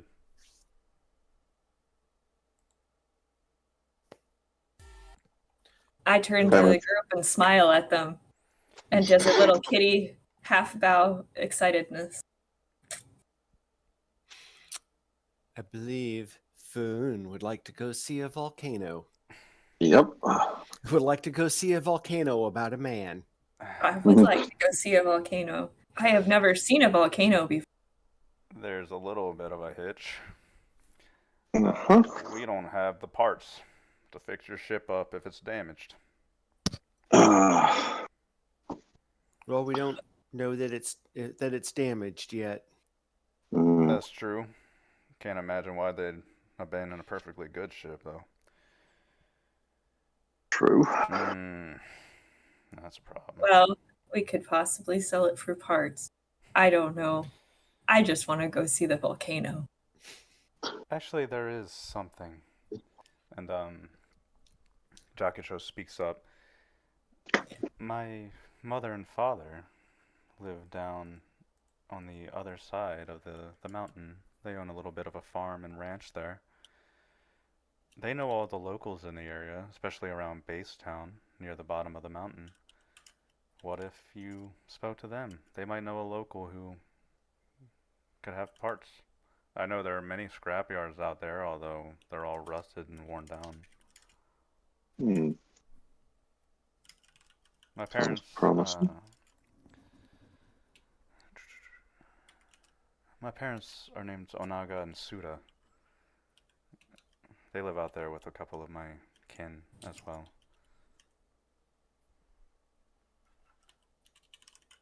Foon looks at her, gives a half bow, but doesn't speak, assuming that she will continue to shun him. She, Thank you, ma'am. as you nod to, or you bow to her, she kind of looks at you, and she has like a little bit of worry on her face, you know, looking at you as she says this.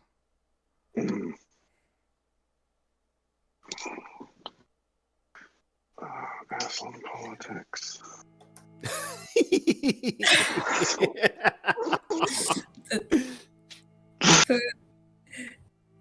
Foon does the polite bow, but turns back to the boss and goes, "If we were able to handle this, you'd be willing to give us the ship, correct? Is there any other directions that you could provide us with?" Not really. I don't really know where the ship is. I figured somewhere around the volcano. You gotta ask around. You get it fixed up and you come back to me, and you get that surveying job done like I asked you to, I'll unlock your jump drive for you. You can take that ship wherever you want. So we gotta find the ship. Do we have any tracking information? Nope, Just that it's somewhere near the volcano, most likely. Okay. Yep. We can. What is the best way to get towards the volcano? By Is train, there just like everywhere else on this damn planet. by the train? Yeah, you gotta hop on the train Well, to Grunta and then ask around. You're probably gonna have to walk around the other side of the mountain or something like that. Thank walk you, around sir. a little bit until you find where's your folks live, Jakicho. And not too far away from Grunta, but it's on about a quartered way around the mountain. Thank you, dear. So there you go. Is there anything that we'll be able to do that will let her parents be willing to speak with us? He looks over at her and she stares at you. I am concerned. I mean no disrespect, but my father is a very traditional leader. He may not take kindly to the luckless on his property. Foon gives her a polite bow, as if acknowledging it. Tread softly. His little ears flop down slightly lower, and he has this little deflated expression of sadness. Must be missing something.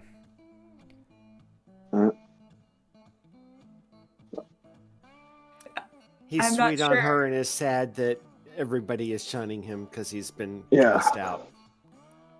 Mm, Is Yep. that right? I'm in character, by the way. okay. Oh, didn't not catch sure. that. It's more that it is due to my current status. Apparently, unlike this wonderful beverage that we brought you, humans have Oh. very selective tastes. And not everyone wants tea when we're discussing truth. And when Foon says that, I'll dig out the bottle of what we hope is port.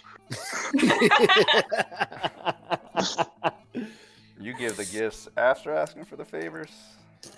Yep. know, Hamish made that call. You know, I kind of like you. You're funny. You know, Foon bows and goes, I do not understand human customs. I assume that there is an order that was supposed to be taken place. Also, you prefer this to flower water? I hear that not everyone likes tea. tea? No, not too much. Well, I can show your family likes that kind of thing, don't they? Yes, Oh God, somewhat. I'm gonna have tea.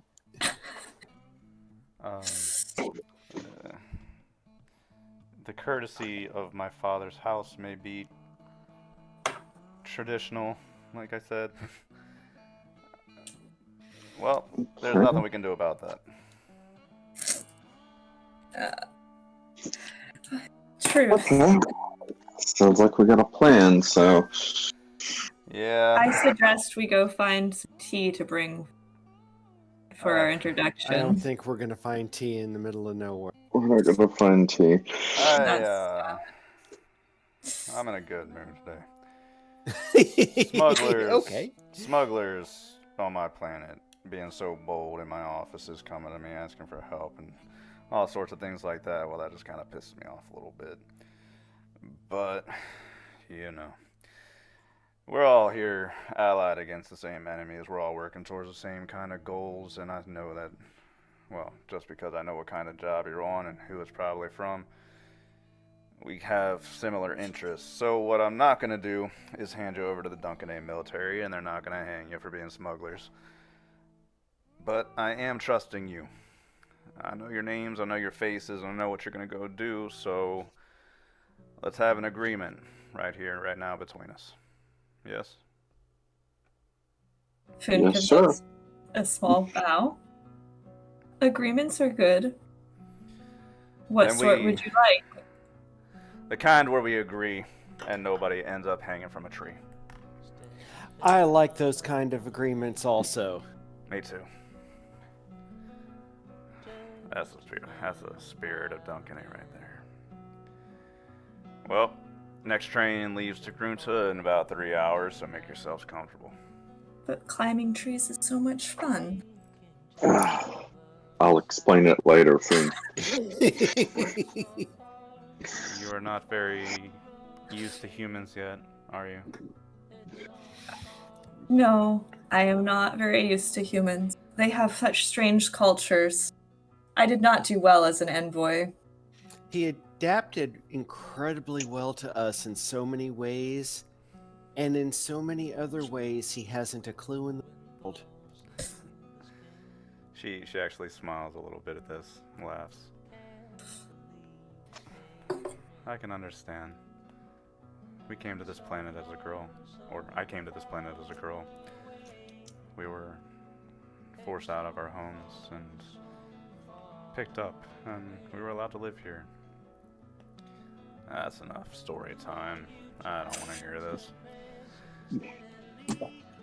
Well, anyway, like I said, 3 hours from now, get yourselves on a train and head down to Grunta. We'll hear from you when you get back, and hey, Jakacho, give them some communication lines. Make sure they can reach us if they need it. Yes, of course. Well, I'm gonna go open this bottle up and see what we got in here. You guys have any questions for me? I believe if we have received direction, that we shall go. Mm-hmm. Do we understand the surveying that we're supposed to do? Yeah, can he give us more precise surveying directions? What we're surveying, why we're surveying, or not why, but like I gave how? I gave that old crew of that ship, when I gave them the surveying equipment, they've got tablets with instructions on them. Okay, They know what to do. cool. Thank you. But if they're dead, how is that going to? They've got tablets. They got tablets. It's in the computers on the ship. Yeah. But the ship Oh, might be dead. It'll be Then okay, Foon. Yeah. Okay. I do not understand electronics. that's fine. We find the ship. We get the job done. All right. And we Thank get you out of very the High much. Captain's hair. And I will be gone.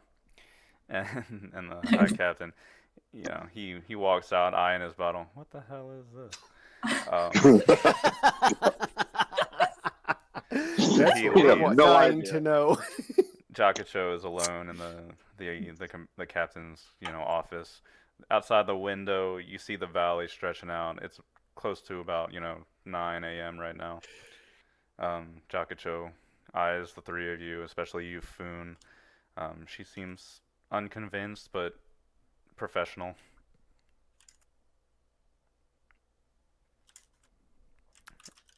And We exchanged the believe- comm information yes, in order to be yes. able to Mhm. contact her. Very good. You're able to reach back to High Captain Murdoch now. Okay. Great. Just make yourselves comfortable. Like the captain said, the train leaves in about 3 hours. That's wonderful. Thank you. Thank you.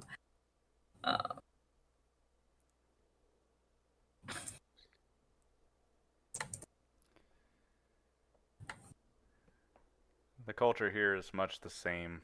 Bright colors, close quarters. There's market areas, living quarters, kind of the standard layout for compounds on this planet underground. Drinking areas and bars are pretty common, and all of them are full of cloak wearing, tunics, and a lot of noise, a lot of activity, people just talking, carousing about, talking about the weather and the harvest and the military and Marlheim especially. Marlheim's a popular source of rumors around here. Always wondering when they're gonna strike. You think Marlheim's really gonna invade? You think we're gonna have a war on our hands? What do you think about the Aslan? What do you think they're gonna join up with Marlheim? And there are some Aslan in the tavern and the drinking areas, and they don't respond to this. They take that abuse. Hmm. Tensions are a little higher than they normally might be. Okay. We should probably get some clothing that makes us blend in at least a little bit. I think they're going to know foreigners regardless of how we dress. True, When but there's like they 200 people on the planet. But they also dress. There's a couple They thousand also people on the dress. planet. Okay. Yeah, they also dress that way because the environment requires it. So.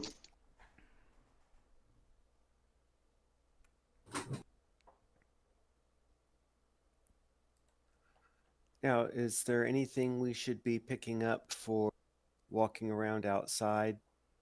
I'm Possibly hoping those aforementioned clothing. Yeah, the clothing. We're gonna need some probably water supplies. I don't know if we get it here or get it at Grunta. You can pick I up. don't know how big Grunta is. You can pick up standard supplies around here. The clothes that they're wearing and the filter masks that they wear over their faces. This is all Okay. pretty common stuff. Probably, I don't know, 20, 30 credits. It's just like a thick cloak that covers most of your skin, reaches down to your ankles. If you're outside, you can hike that up. And it's a filter mask, but it's a little bit more adapted to this environment, and it covers your face entirely. Okay. It's not like a rebreather or anything, but it just keeps the particles out of your face. All right. So we weren't able to convince Guy to give us any equipment. You're very faint. Is that better? Nope, Whoa. way worse. Go back to whatever you were doing. Okay, is this better? Yes. Okay. Sorry. All right, so it's 30 credits each, 3 of us, I doubt. Or should we get some for Laura as well? Yeah, how is Laura gonna possibly be able to make it to us? Maybe not. At this point in Laura time. might. Yeah, Laura just had to play robot in a chair. Okay. Mm-hmm. So if Laura returns, then she will be on ship somehow and Yep. and being able to be in contact with us via Yeah. comm Yeah, system. Oh yeah. Let's not worry about Everybody's Laura too much. Okay. Okay. Yeah, Okay, you can buy so- your clothes, adapt in. It's all bright colors, by the way. Like I said, the people underground. It's very strange. It's like tunics and knee high, a cloth wear. No, not a lot of pants. Um, and it's all very colorful and lavish. The culture here is very unique. These people, they live in these small communities of a couple hundred people. They live underground. The surface is inhospitable and toxic. Um, but they're fine. they're Mm. colorful, they're bright, they're cheerful, and they're friendly, for the most part, which is interesting. Okay.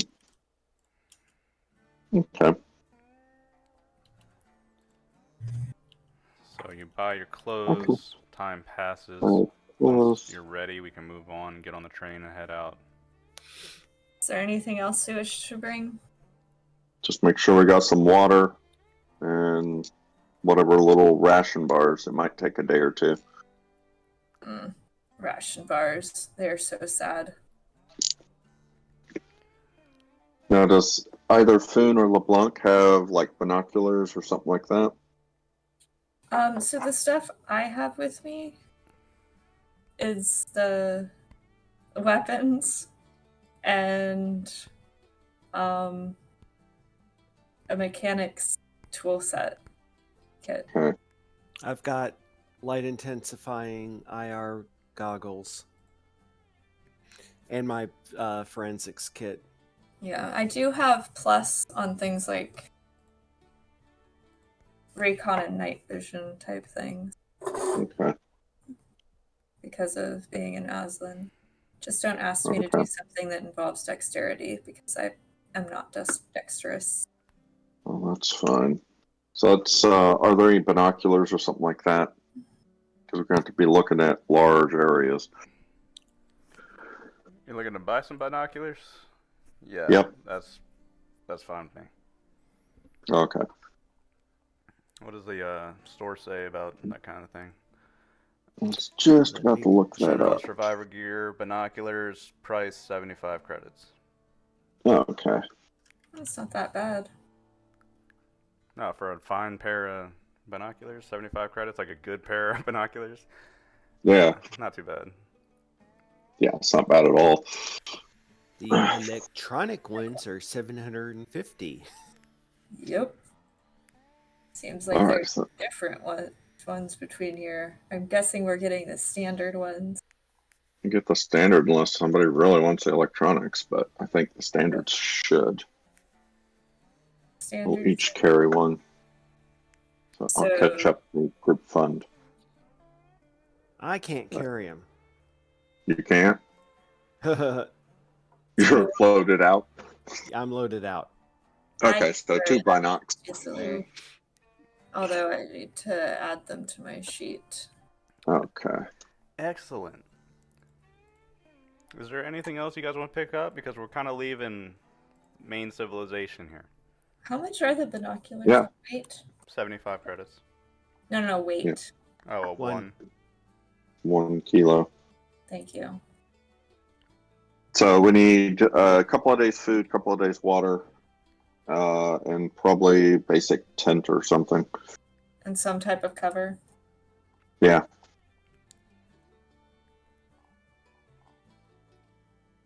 All right. All right. Do we need So more type look that of? up. Tent's pretty common too. It's only about 200 for a good one. Something that might fit. Well, Okay. a tent. Okay. You might be able to fit like 2 people in one. Okay. So we need to get 2. Tent barracks is 500. How are you guys carrying this around? We're gonna have to carry his stuff, so we got to travel. Well, yeah, smallish. Hamish. Before we buy it all, we want to make sure we can carry it. The tent 6 kilos. Yeah. I should be able to carry that. What is my weight? Because I'm actually fairly lightweight with So almost you're gonna nothing. be very so- tired very soon walking around all that food. Where's my? It says I'm not encumbered. No, I'm just See. saying in general. And one. Just RP wise. I mean, imagine RP. carrying around this for miles and miles. Okay. Mm-hmm. Do we want me to carry a tent? Or are we not bringing it? Because it seems like if it's necessary, I I can. mean, it depends on. But do we want? It all depends. I could see if someone can hold on to my mechanics tool set, but I don't know. If you can carry it, you can carry it. I'm just giving a bit of flavor. Is All right. carrying it around with this big 10 kit, 2 of them. Yeah. Just imagine I it. can't carry 2 unless I leave the Yeah. mechanical tool set behind. Mm. But I sort of wanted to bring that in case I could something that's mechanical. Yeah. So It's your choice. Do we need tents? It depends on how long it takes us to find that ship. Well, I mean, I don't think it really rains on this planet. It's No, also but not. It's also not like multiples. complete wilderness out there. There are towns like Base Town that Okay. Jakacho mentioned has people there. okay. Okay. Can maybe So sleep then in we'll their go skip barn. that. We'll Yeah. try to convince people that we can sleep in their barn. I prefer that to carrying a tent. Yeah, that might be better. So Like it always carry- makes sense to carry around all this equipment and be ready for everything, but like, But it, yeah, it, at does it times. really? Yeah. Okay. Okay. So All right. we got our water, we got our food. Was the All filter aboard? max have a weight that I needed to? No, they're pretty light. Mm. All aboard. Good. We get back on that same train, and it's the same kooky old guy that you had to deal with earlier. Oh, good to Of see course. you. You decided to head on further, see more of our beautiful planet? Indeed. Yes. Well, we Goran saw bless it. you. So, it's a fairly long train ride, about 7 or 8 hours. It's not too quick. The scenic view doesn't change too much. Valleys, sparse vegetation, although now you're starting to get mountains that kind of start raising up a little bit higher for the first 4 hours or so. And that drops away into flat lands, flat desert lands, wastelands. There's sparse vegetation, but not too much of it. Eventually, once you're about 2 hours away, you can actually start making out the coast from your north. You're heading out into a little bit of a place that reaches out into the ocean. Isolated out on the far end of this little island section of the continent that you're on, there's a large, tall mountain. It's imposing, reaching up about, 2,000 meters or something like that. I can't remember exactly how far. But it's reaching up tall and imposing over the flat land around it. At the base of it, you can make up, little tiny buildings that are standing up. Not too many of them, and also around the far side, there are many towns, stretching out to the east. However, this mountain, Mount Grunta, is sitting pretty close to the coast, and all around is fairly empty besides that one town that you can make out. The town of Grunta, you eventually arrive into the station. Um, I don't even know the word for this. You step out of the train maybe, and the engineer is like, "Welcome to Grunta, home of Mount Grunta. Isn't she beaut?" There's no one here. There's nothing here. You look around and it's just flat desert, and bushes and desert. There's nothing here. Off to the northwest, there's the coast, which reaches out, and you can make out there's a little bit of a dock area over there. And it takes you a minute to realize that, like, behind a rock off to the right, you gotta walk over to it, and you might have not even noticed it. It's a damn bunker door. Another one that reaches underground. It's just one thing sitting in the desert, and you would never have noticed it. And the engineer, he doesn't tell you. He's like, he kind of laughing at you. He sees you standing, getting off the train. Well, this is an interesting place. Welcome to Grunta. All right. Shall we get indoors? Next stop We off go to down. Harvin.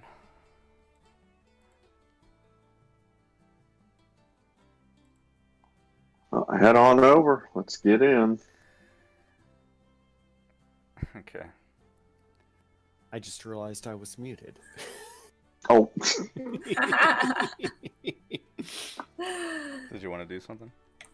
Oh, I had asked at one point, is Mount Grunta the volcano? Mm-hmm. Okay.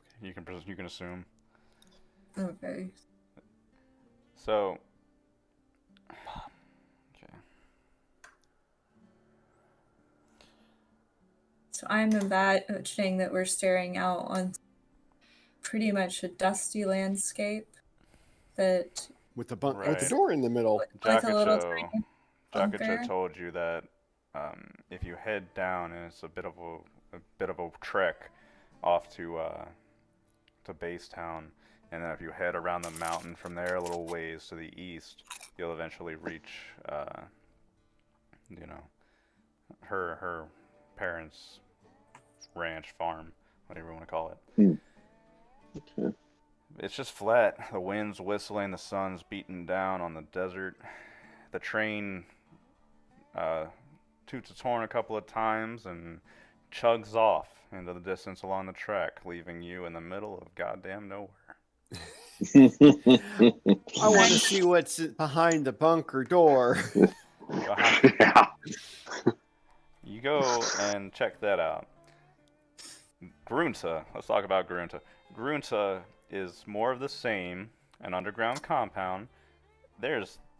Holy shit, there's like 40 people here.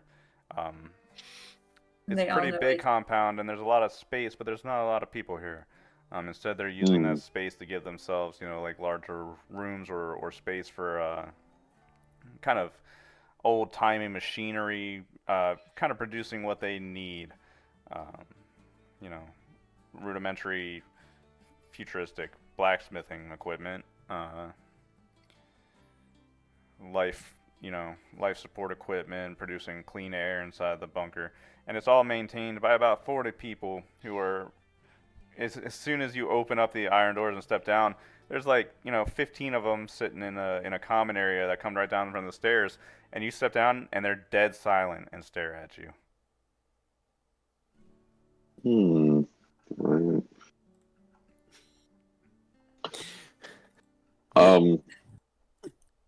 Walk on down, and as they get close, say Hello. howdy. Hey! Cheers erupt from the area, and they're like, "Wow, we don't ever get visitors down here, do we?" Oh, Kuhn smiles at them all and waves, doing his normal human greeting. Funnily enough, they don't really pay you any mind, Foon. They focus instead on Hamish and LeBlanc. They're ignoring me. Kinda. There's no Aslan down here. They're all human here. Ah, And yeah, they stand up and then a couple of them come over. They're uh not dirty, but kind of wearing backwater clothing. They're not too taken care of. This is kind of just out one of these backwater towns. This is what life on Vince is really like. These people are all kind of uneducated, a little bit unwashed. They all know each other. Some of them are probably all related to each other in some way. Uh, this, the area that you're in is just kind of old, homey, and worn down, and well lived in. This is the country out here. Okay. And they come over and they surround you. Hey, who are you? What's your name? What are you doing here? What brings you out down here to Grunto? You sightseeing? They surround you with questions. Okay. we wanted to see the volcano Why? We were asked. because we hadn't ever seen one on the planets we're from. Oh, you're space travelers? Okay, on occasion. Yeah, they just surround you. It's overwhelming all the questions they start asking you. It's like, what are the other planets like? Have you ever been to Dunkane? Are we at war Yes, with we Marlheim? have. How many Marlheim ships have you shot down? We've shot down no ships. There's no war yet. And Oh, Dunkane God. has pirates and water, but the pirates aren't on the water. Ironically. They're excited, so they're like, "Oh yeah, okay, that's that's great. Where are you from? What are you doing? Where are you going? What do you want to see? What do you want to do? What do you want to do with your lives?" Like They're super excited about it. this could go on for quite a while. Did you not have some visitors a month ago? They were probably real jerks. Sudden dead silence. I'm going to take that as a yes. They're not our friends. What do you have to do with those cooked potato? Absolutely nothing at all. We've been sent to clean up after them. Yes. Those scum. They came in here, started demanding drinks for free, telling us all sorts of stories, and not even our children believed them. What were some of their stories? Just how they're war heroes shooting down Marlheim warships and saving planets from oppression. And we didn't have none of that here. They didn't seem like the type. They smelled like booze, and I'm pretty sure one of them was strung out on something. That's not too uncommon around here now, is it? Shut up, Peter. You all seem very friendly. How are they still ignoring me? They try to. Smiles and waves and just like there's so many people and you guys are all so exciting. Yeah. Well- I mean, if you're being happy and excited to see them, some of them will, the nearby ones, they'll turn to you, and we don't often see Aslan in these parts. Can't say. Well, what brings you out here? You need something from us? I'm with my group of friends. This is my pseudo clan. You're traveling around with a bunch of humans? Yes. Oh. And one of them back. That's not so strange. I mean, the High Captain's got that cat girl with him. Yeah, but they're a different case. I mean... Why are they a different case? Well, they don't want to admit it, and then there's an old lady sitting by the bar. Onaga and Suda are good folk. They feed us, so you don't want to talk bad about them. You damn ungrateful bastards. Granny. Oh, Onaga and And Suta. Suda, which Okay. is the Jakio's parents. we are trained to Yeah. take care of our clan, so they must consider you an offshoot of it. It's a very honorable thing to be. Hmm. But yeah, we're passing through trying to do some work. We're hoping to go talk to Onaga and Suta. Is it possible we could get there by nightfall? Or should we wait the night here? Or would it be possible to wait the night here? They don't seem pleased by the idea. Okay. One of the older men in the front, he says, "If you start walking now, you could make it by nightfall. You gotta walk past Hmm. Base Town and head around the east." Okay. Past Base Town. Okay. I think we should do that, but Yeah, I think we should head out. Well, thank you, I Youngblood. should check general out of character. Yeah. I'm checking it. What what about it? Todd's not here. Oh. We're not getting votes. Oh, you want to pause for a second? Yes. Okay, you just gotta say so. Okay, let's take a. I came back just in time for the break. Yeah. I was asking for a pause for you. Well, As we were we've been deciding. going for 2.5 hours, so let's take a 10-minute. Okay. Thank you very much. Good. I'll be back in a minute. Oh.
I'm back.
as ever on and on, down from the door where it began.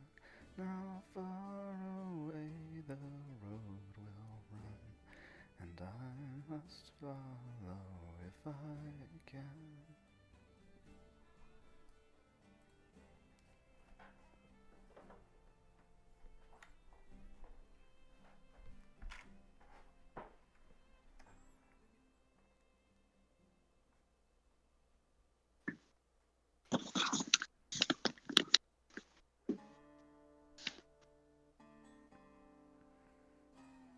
Welcome back. Thank you. I really like your writing style. Oh, thank you. Yeah, you're a really good writer. I haven't done any real writing in years. It's definitely high quality.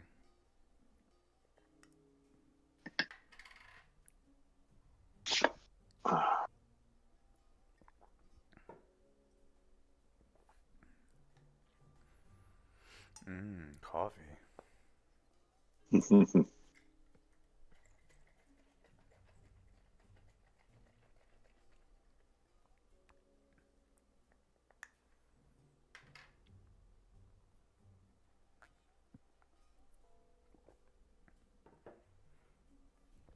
It's probably for the best that we lost an hour on this session.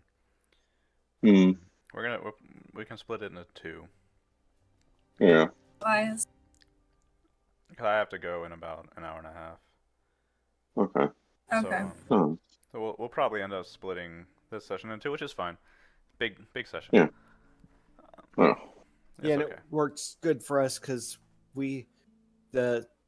our time 6 o'clock cutoff works good because we have to feed and walk the dog before it's dark. Yes. 6 o'clock cutoff. So when do you have to stop playing? Hour and a half is good for us Okay, too. good, And cool, That's perfect, Perfect. Yeah. cool. Because 6 o'clock for me is 20 minutes from now. yeah. Oh, I meant Wow. 6 Sorry. o'clock our I time. get you, no problem. Okay, Sorry. where were we? Back. Welcome back. Oh right, we're walking through the desert. Woo! Yay. We don't even have a horse with no. We have a foon with no name. Name we Huh? got. A foon No with luck. name. I think it's food with known luck. Hey. The humans who know they think it's pretty funny that you're called luckless. The captain and Jasper, they both when they heard that, they're like, just laughing. They think it's funny. Anyway, That is why he chose it. Well, hear it. I hope you like walking because you're gonna be doing a little bit of it. Walking south towards the mountain, it's pretty far away. About 20 kilometers, which is about the good distance that gravy. you drove during that chase on Dunkane. Mm. Quite a distance. As you travel, Is there any other way? Like, we couldn't rent a. these people, no, these people don't have anything that's really worth giving to you. They live in this singular compound, and if they need to go back to the main town or a distant town, they need to either walk there or take the train. They're existing. They fish. Mm. This is just life for them. Spirit need places? What? Or I said, spirit need. You're cutting Go? out. I can't understand you. Alright, am I still cutting out? No, you're good now. Alright, so. You're cutting out really bad. I know, he just told me I'm cutting out. You're good. You're good right now. I'm good. Okay. Yeah, I don't know if you could hear Todd. I could. Yeah, we could. He came down the hall to tell me. I don't know why. Oh. Meow. You're cutting out hiss. uh, Eh, were you saying something? oh, Foon was just trying to extrapolate on the wonders of nature and how by walking in nature you shall receive. He's So, enjoying being outside regardless of how dusty. You're still cutting out really bad. I got the don't know gist of why it. I'm cutting out so bad. I We gotta haven't get played with the microphone. Okay. Like, honestly. It might be your sensitivity. I bet you have it pretty high She or said- something like that, to make sure that you're not catching the white noise, right? I bet it's because maybe you're not talking loud enough or the mic's a little too far away, so the decibel limit's not being picked up at certain pitches. That's my Okay. guess. Is this any better? Yep, sounds good. Okay. I turned it down. Okay. Nature's amazing. Mm. That picture you posted, Foon, yeah, it's a lot. I like that. Flat, little bit of hilly terrain, a lot of bushes. You can even see there's some wildlife around, strange lizard-type creatures crawling around on the rocks. It's really not too much. Yeah, nice. Uh, and it's a long walk. You guys like long walks? We're taking a long walk, more like a hike. Great. Foon is looking around and observing, seeing if there's anything interesting. There's not. Oh, they're on the side. Eventually, during this There's long walk. That's interesting. You could have a lizard run out. Oh You yeah, can certainly you could have a lizard run out. I said Uh, there's lizards. Yes, I know. That's why I chose lizard. There could be bunnies hopping that need to be chased. There could be other types of food items. All hoof beasts, after all, should be it. Yeah. Well, let's It keep feels Foon like from the chasing the. that it should be a nice hunting expedition that we're on. Yeah, head on. Is there any sort of path or at all? There is for a little bit, but it stretches out more directly to the east.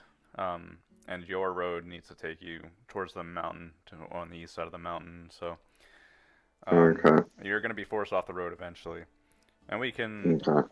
move forward a couple of hours of your uneventful lizard chasing walk through the desert. Mm. I hope this is everything you wanted and more, Hamish. Because it's fun or something. On your southwest side, you pass Base Town. It's off in the distance, and you can see it's pretty more of the same. Although a lot more buildings are closer to the surface. They seem to have first floors up on the surface. And scattered around, there's a bunch of different little settlements, like isolated like ranches or farms or private property, things like that. All kind of worn down, all kind of rusted. Eventually, though, we will reach Onaga's ranch. So is my boundary box going to go off and warn me? Yes. Or are they not? Okay, so I should stay at the boundary until let in. I don't know how that Not works. cause insult. I don't know how that works. We Oh. You could stay outside, I suppose, but that would leave you out of the scene for the most part. This You should is probably true. just come. You're supposed to ask permission though for entering this boundary, which is why I have a boundary box. How do you do that? Is there like a button on the thing that lets you communicate with them? So like it's a boundary box. Lets me know that I am on their territory. So I would assume that I have some way of pinging them to ask for entries, like a polite door knocking. It doesn't say though. It mostly is so that we don't intrude on someone else's territory. Mm-hmm. And I'm always carrying it with me.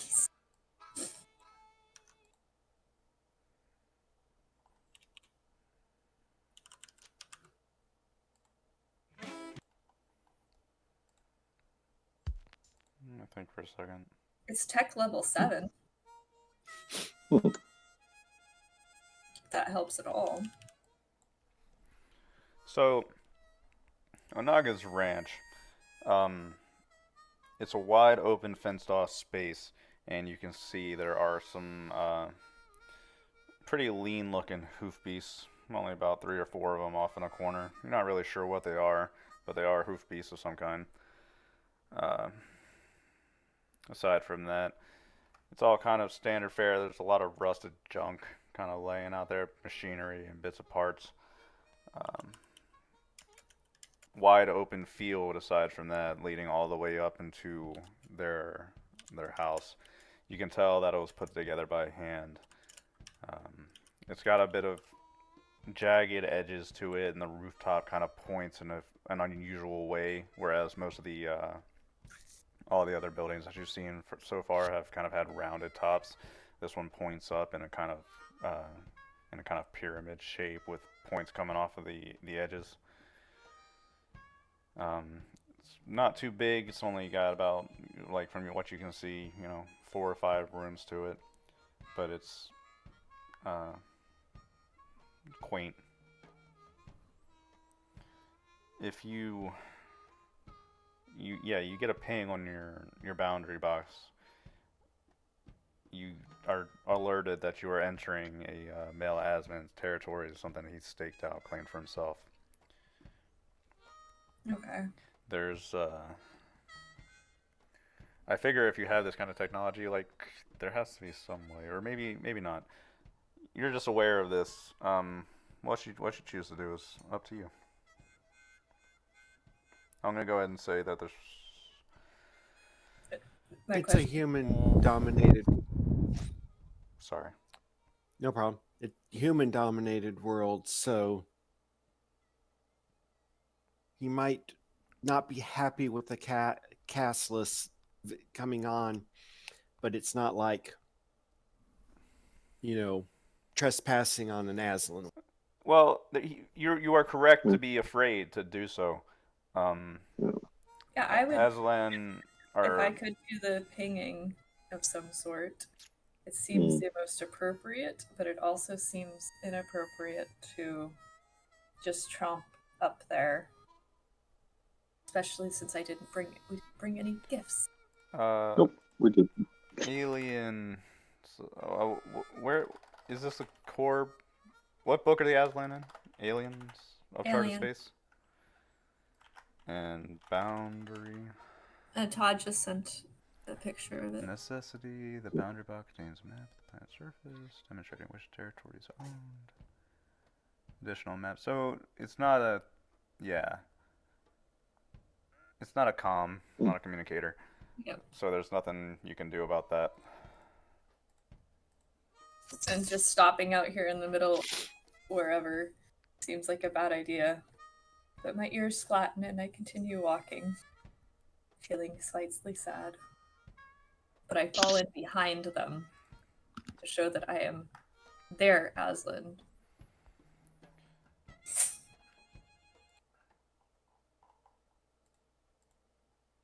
So, onward. Onward into an uncomfortable situation. Ho! Oh, yeah.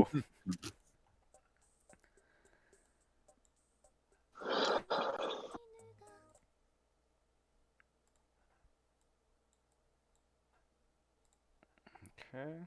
Sorry, picking out something.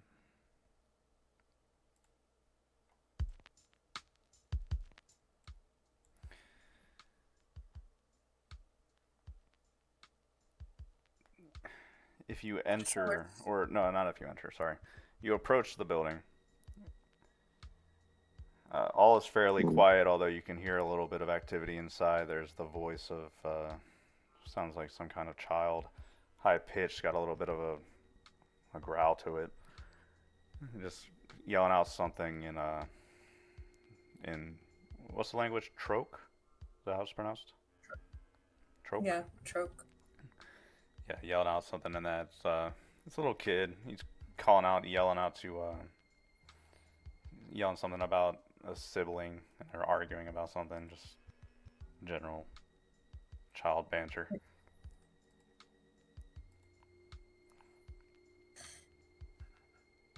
Foon's ears twitch as he listens to the sounds of his homeland.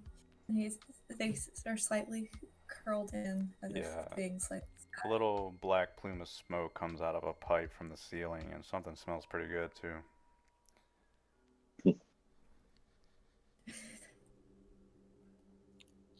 So I guess walk up to the door and knock. Yeah. Okay. Which Not one too of long. you is going to do that? Foon is going to stand back, and then he's going to be doing a bow of greeting when you guys when the person comes Hamish did good last time. He can talk here. Oh, okay. An age. Really? Because last time it kind of went sideways. No, it went well. The definitions of well change. It did go well, but only because, reasons, not because you were very suave. Yeah. I mean, I guess I could have Foon attempt to do the speaking, but I was going to have him attempt to be more something. No, I'll give it a shot. A gray-furred, aged Aslan female opens the door wearing a bright blue tunic. She kind of pokes her head out and looks at the three of you. Oh, who are you? Jakicho sent us. Jakicho? Yes. Why I really butchered that? Yeah.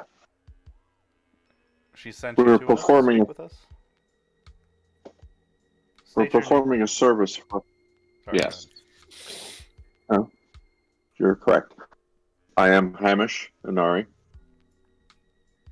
This is LeBlanc. And Oh God. Foon gives a nice bow. Strictly speaking, it is deeper than necessary almost deeper than necessary for meeting someone of the age. They were comparing the similarities in ages. He does not say his full name, but he just says, "I am called Foon."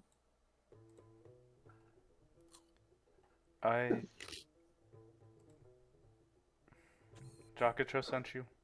Really? Yes. We're performing a service for the head captain. And she said that you were well suited to help us. We're searching for a lost ship in the vicinity of this mountain. I see. She opens the door, and you can see further inside. It's a sparse, kind of greeting room. There's a door to the right and a door forward. There's rugs and pillows laid about. Sparsely. It seems these people are pretty poor. She stands in the doorway. My name is Suda. My husband is Onaga. He will see you. Please, come in. Step in, knocking any dust from my clothes before I step through the threshold. Foon, if you try to enter the doorway, Suda will reach up and touch your arm. Foon is going to be more polite and try to stand near the doorway, but not go all the way through, so he allows everyone to pass before him. Yeah, she stops you before you go in. Be polite, and if possible, be silent. Foon nods and doesn't speak. She gives you kind of like a sad smile look and lets you in. The door to the right opens up, and you can see two Aslan children poking their heads out on top of each other, eyeballing you.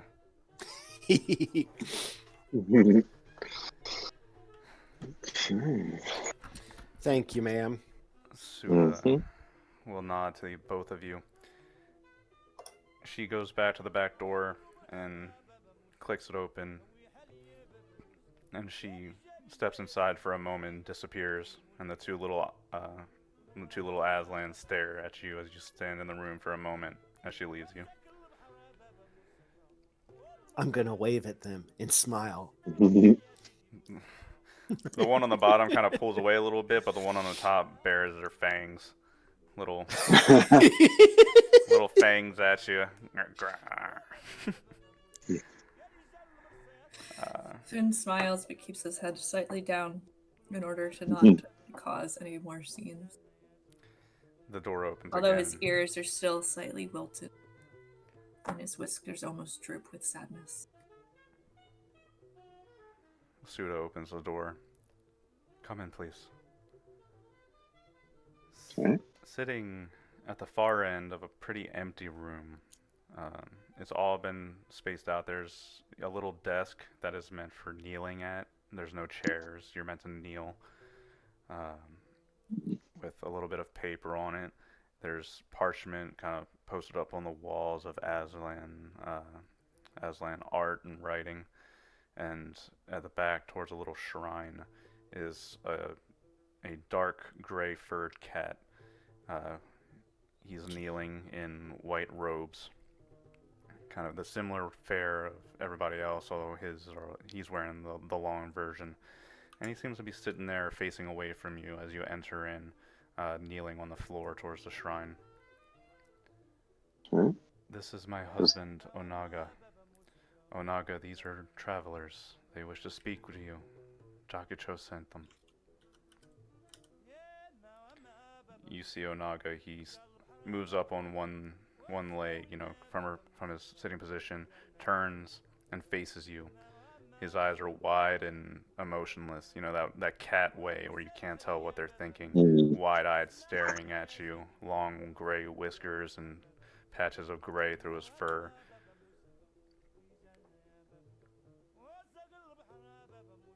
Okay.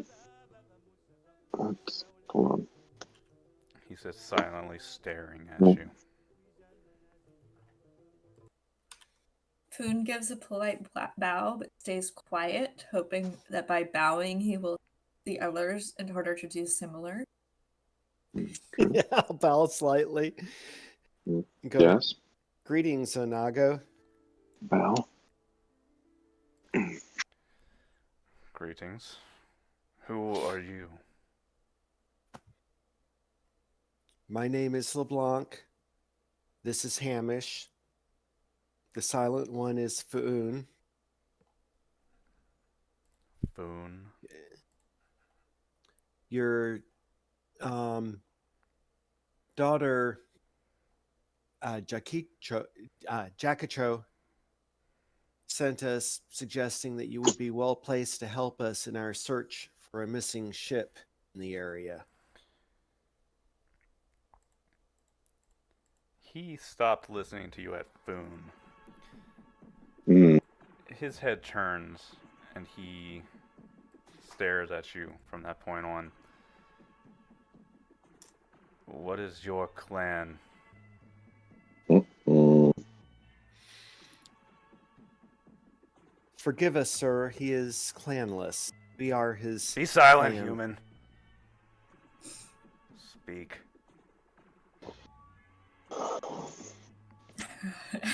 Sorry. Foon keeps his head bowed, but goes, I have exiled from my clan, the clan of Resolute, Truth, and Law. Silence. Suda, during this silence, steps out of the room. And over a long enough period of silence, will return with a little tray of tea that she will kneel and place on the floor in front of you, individually. Foon's ears prick up at the sight of tea, and his eyes go slightly wide. The idea of being able to drink tea with another Aslan is completely exciting him, and it is obvious.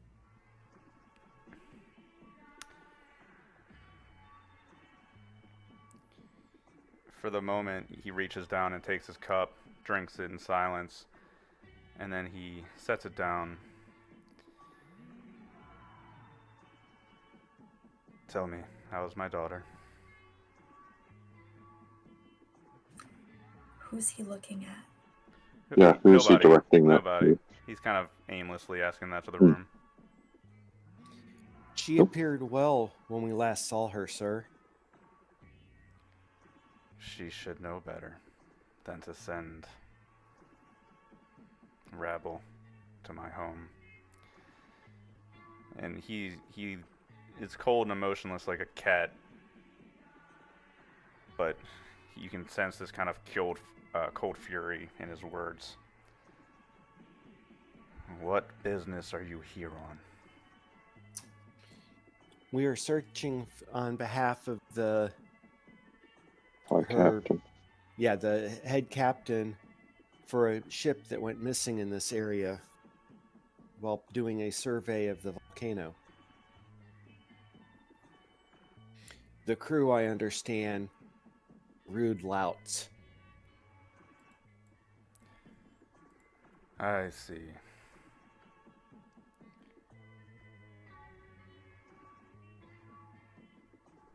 I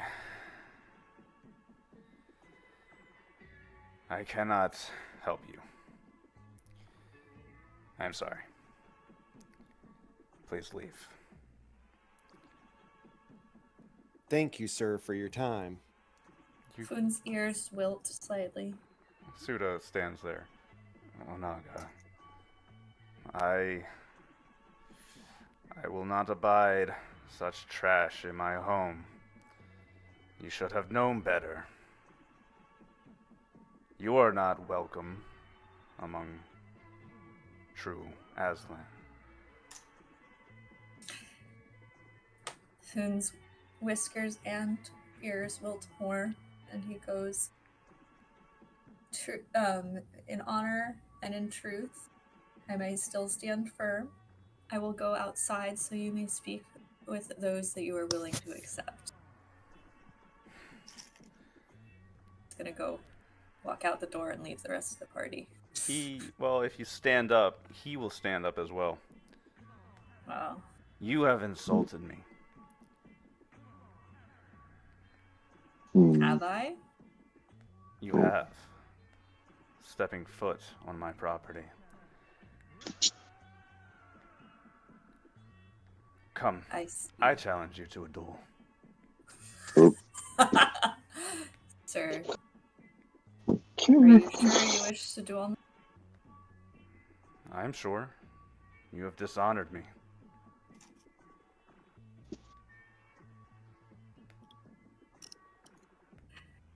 Foon will accept the duel, but he does a shallow bow, accepting it. I assume this is to first blood. Yes. That will do. If I win, you will respond, or you will with us. He bares his teeth a little bit. Suda kind of looks over and is watching this thing. Oh, Naga. They are humans, and then they are not worth this. Silence. This is our way.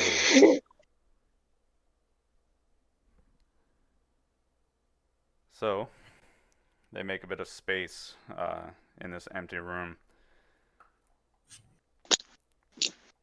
Okay.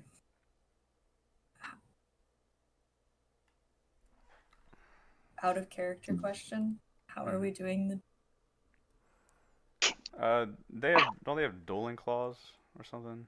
They do have dueling claws, but I was more asking if you're using like combat type of, Yeah. or there's also I believe dueling role in the Alien book. Oh, is there? Do you know where that is? I don't know off the top of my head. I would have to search for it.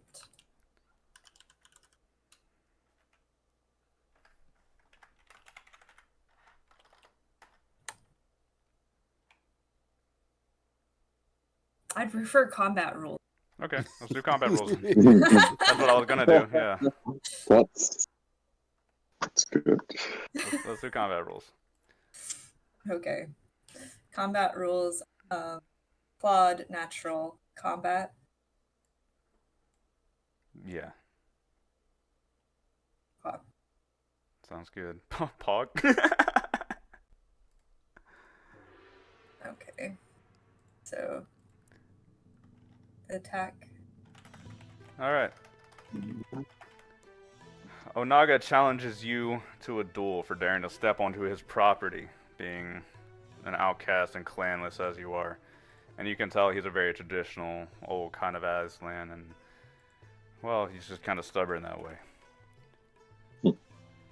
So, you humor him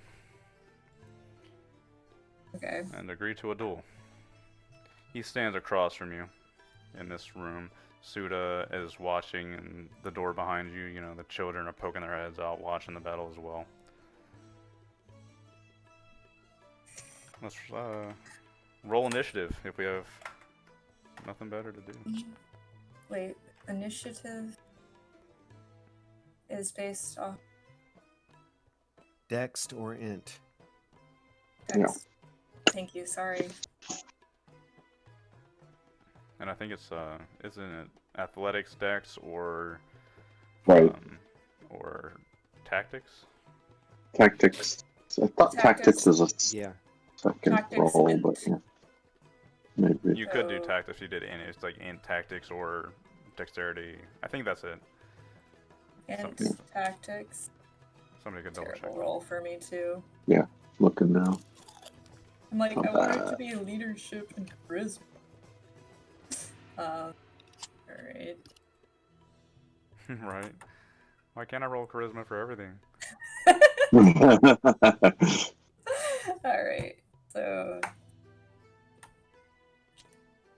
if it is tactics, like general tactics, int, that's -2. Okay, yeah. The effect of the tactics roll applies to the initiative roll. That's very sad. Yeah. The battle begins. Mm. Is this honor duel that you don't sound very enthused about? I am not very enthused. Not because enthused I- about being challenged to an honor duel.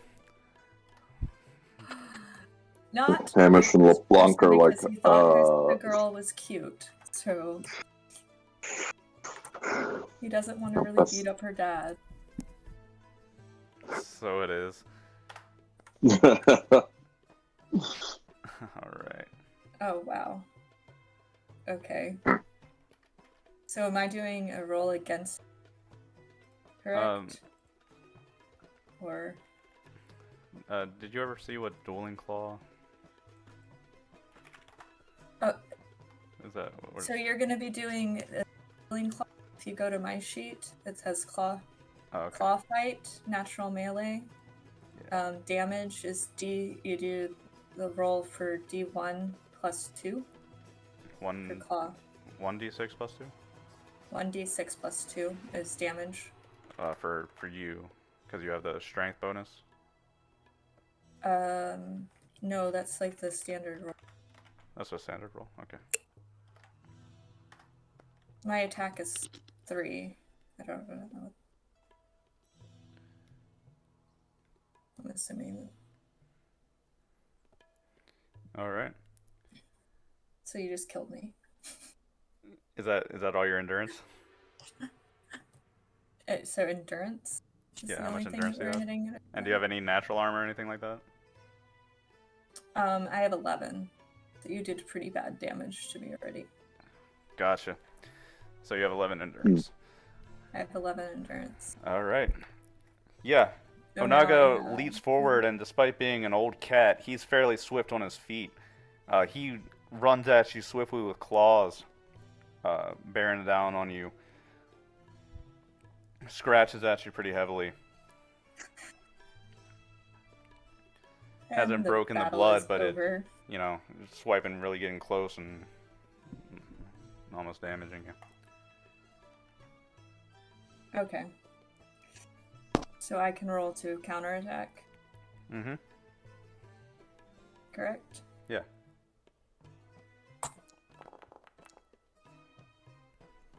Shit. That's add a +5 Ow. to your roll. Add a +5 to my damage roll. Yeah. Okay, so D1 Uh, +2 +5, or However. 1d6 +5. Or I'm asking if I get my +2 as well, and my normal +2. Yeah. Do you know why you add a +5? Oh, is it because of the? The effect. Sorry. The, The your effect of target the was an 8, roll. and you rolled 5 Yeah. above it. Above it. Okay. Oof. 12. So how do you respond to his attack, Anna? You win this fight. How do you do so? Okay. So basically, he takes his hand or claw, as to flip him over and throws him across the room, managing to cause a stripe with the inner claw across his chest, showing that he truly would have been able to kill him if he wanted to, and sending him tumbling to the ground, where he hits the back of his back against one of the stairs. So you do. Hamish and LeBlanc, you have to stand aside as the Aslan do their thing, right? So it's over in a flash.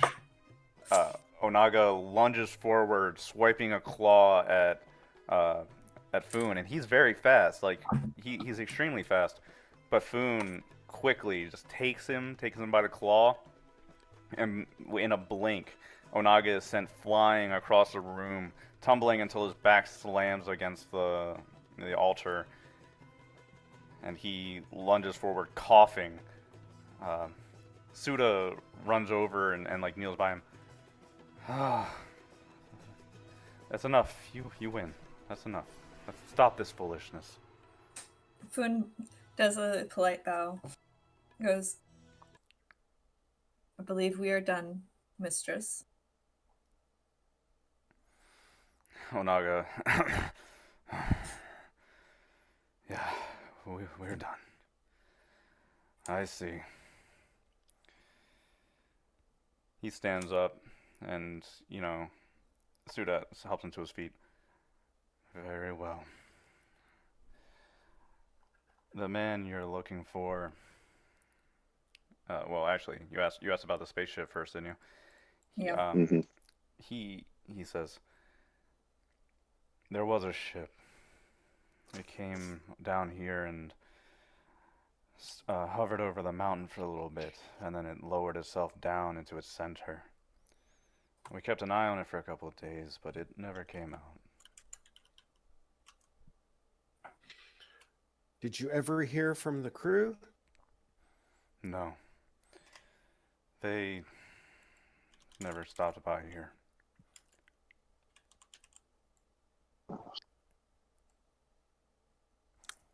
Hamish?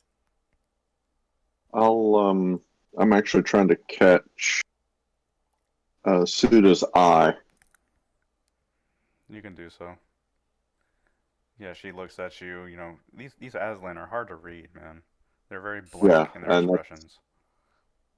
Foon is usually an exception. He is very expressive.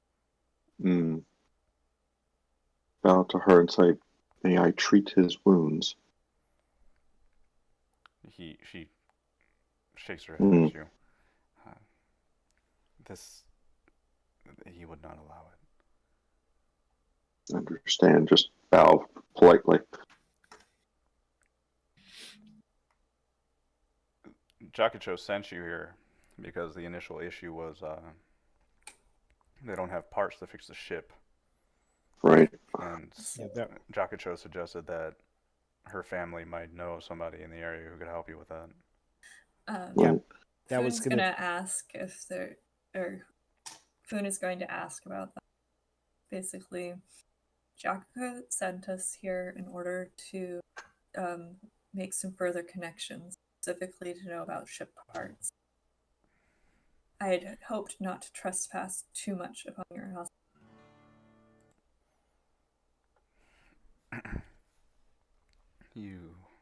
I see. You're going to want to speak to Keegan Blue. He's nestled behind a bit of an outcropping from the mountain to the southeast of Basetown. He's got a bit of a rundown shipyard over there. Well, not a shipyard, it's more of a junk wreck, a field of rusted parts. But he's probably your best chance of finding something to work with.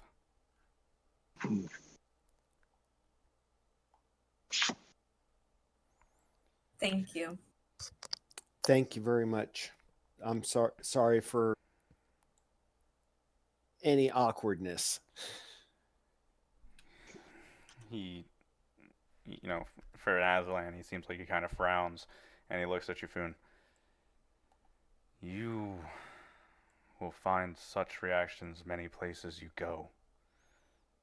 One day, someone will challenge you to the death.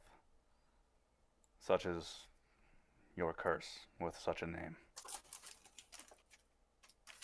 Someday my name may change again. It has already changed many.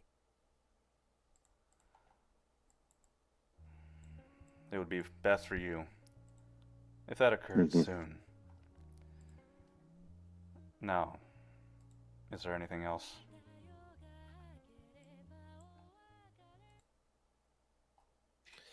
No, thank you. Thank you. Thank you. Yeah. We'll I take our believe we leave. should be on our way. Yeah. We'll head out.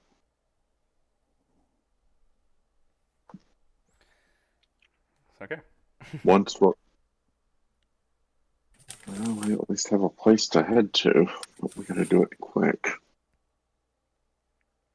Are we going to double time it there? Or should we go to Basetown Park for the night if we can get there in time? It's probably closer to Keegan's than Basetown. Let's try to Okay. go to Keegan. Okay, then let's head to Keegan's. Okay. And while we're going, I'll ask Foon, so what happened there? Basically, I insulted them because I walked across the territory and because I am clanless. They'd consider me lesser. Specifically because because I did not do well in those negotiations. Brother came for me to be part of our clan. Someday I will have him cast out and my younger brother placed in place instead.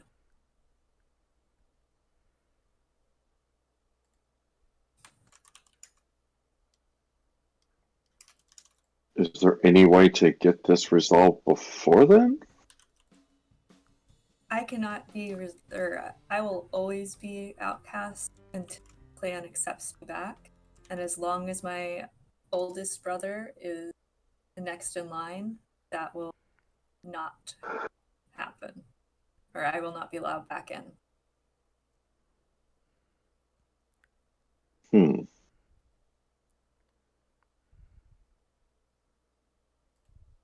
I told you I blotched that thing. Apparently, diplomats expect something more than tea.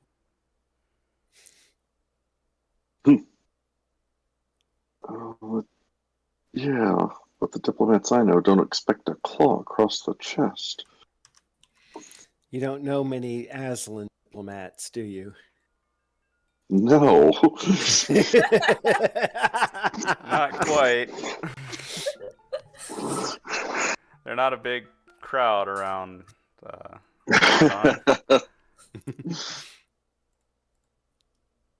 Yes. If you make one slip, sometimes it's easily forgotten, but it depends on all the inner politics.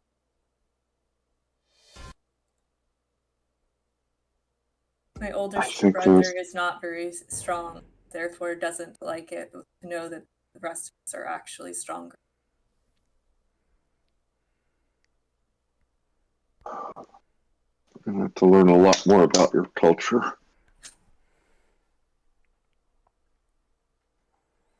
It is what it is. Your culture is more confusing. Every planet seems to have a different one. I'm assuming that we're walking and talking. Yeah, we're walking while we're talking. Yeah, it's true. For example, Hmm. I smile at some people and they wave back. Other ones of you go and hide behind someone. I never understand it. Also, baring of the teeth, that's usually frowned upon. Not frowned upon. In our culture is usually a sign of aggression. But yet, you guys do that to be pleasant. I never understood. I guess I can see that.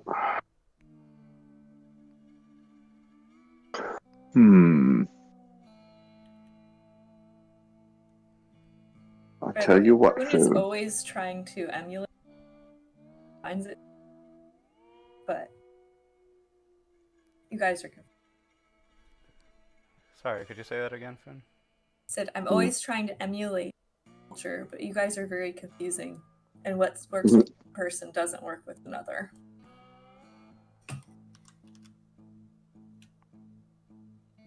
I'll tell you what, Foon, we get off this rock and aren't dead the next week.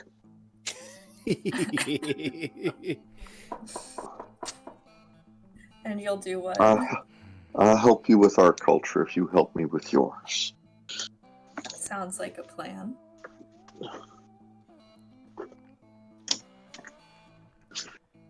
And we'll keep walking, see if we can get to Yep, as the sun is coming Keegan down, Blue. dipping down behind the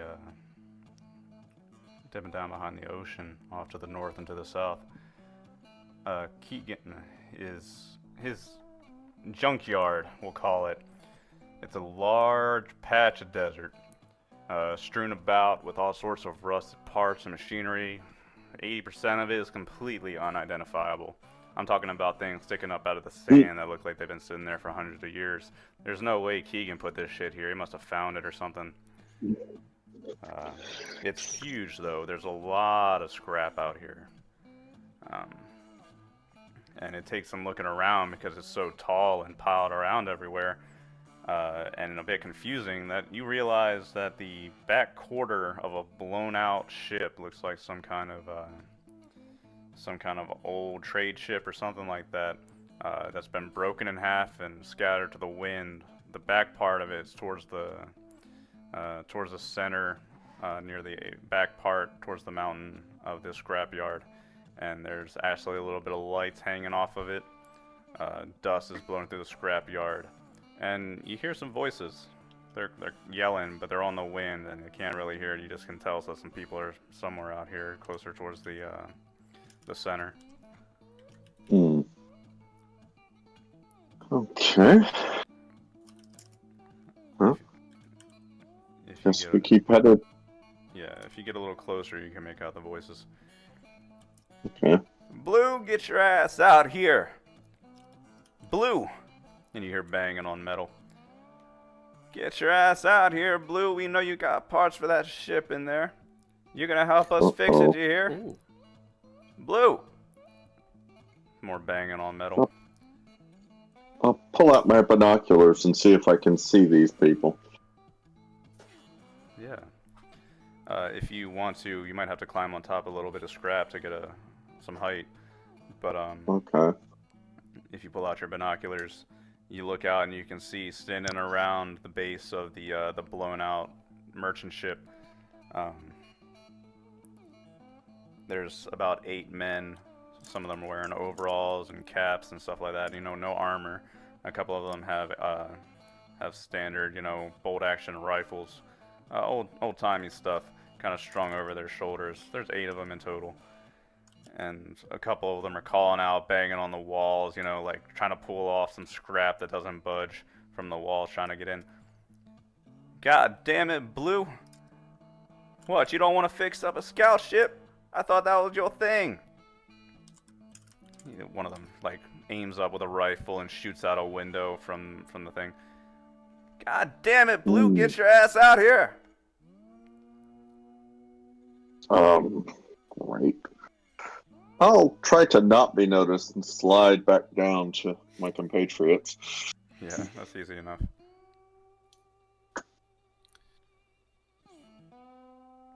So how Are they armed? Or what were they Yeah, armed with? there are a About- couple with rifle. Yeah, about 5 Yeah. of them have bolt action single shot rifles.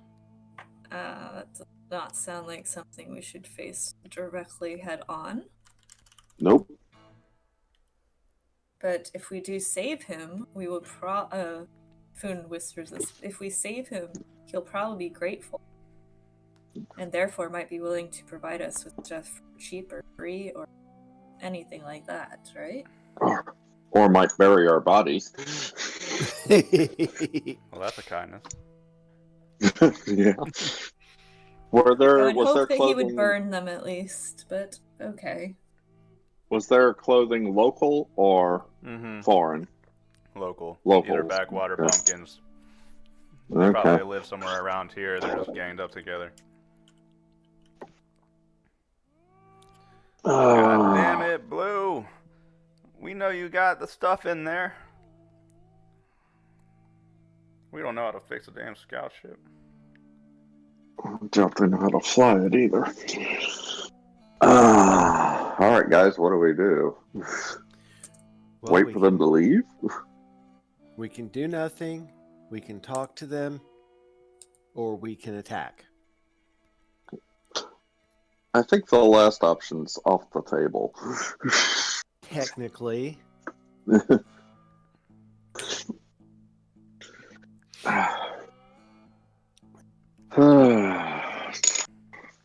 so So it sounds like they found the ship.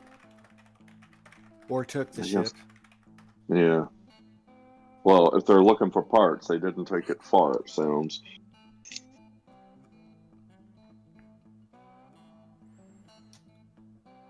Oh, God. 8 of them. Yep, they're a little posse.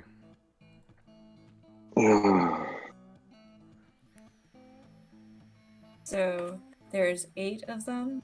There are 3 of us. We have things. Also, out of curiosity, how injured am I? You took that 8 points of endurance damage, so you got like 3 points of endurance left. It's I have not 3 points of endurance. it's not, anything serious, but you I don't have a want to get nice shot. big bruise. Yeah.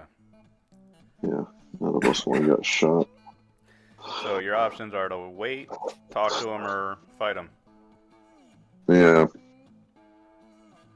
So wait or talk. Well, it doesn't look like they can get in. Yeah. On the other hand, they know where the ship is. It sounds like they don't have anybody that can repair it.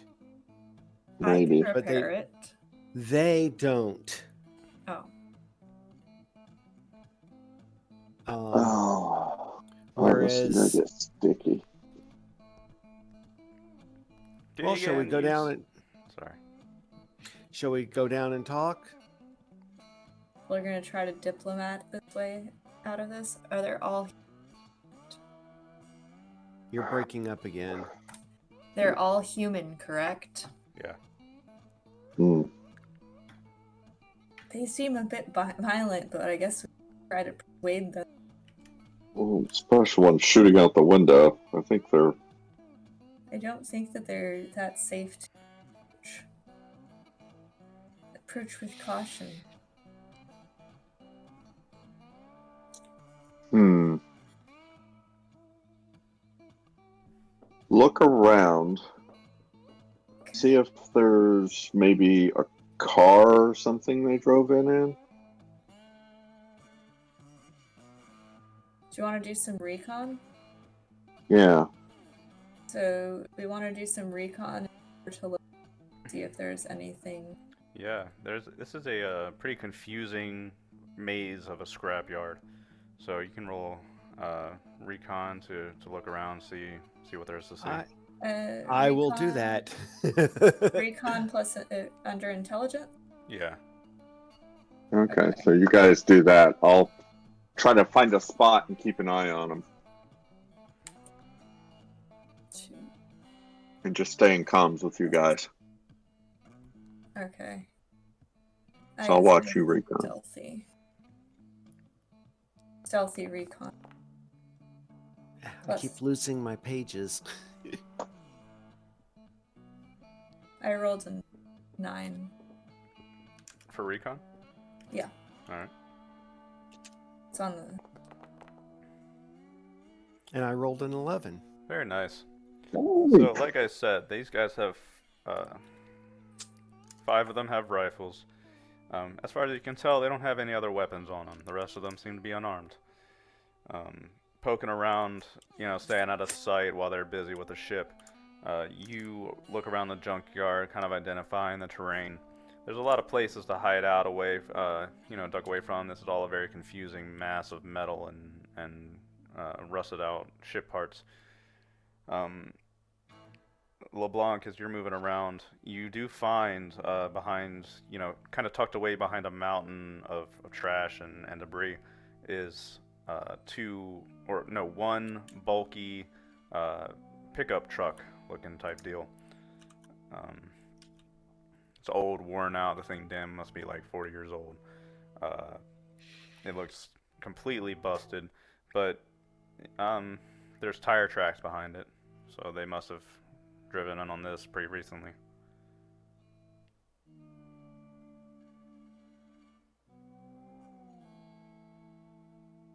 Cool.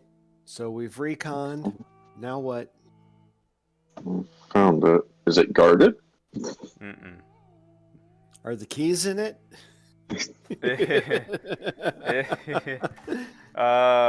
Let's say one is yes. Yes, the keys are in it.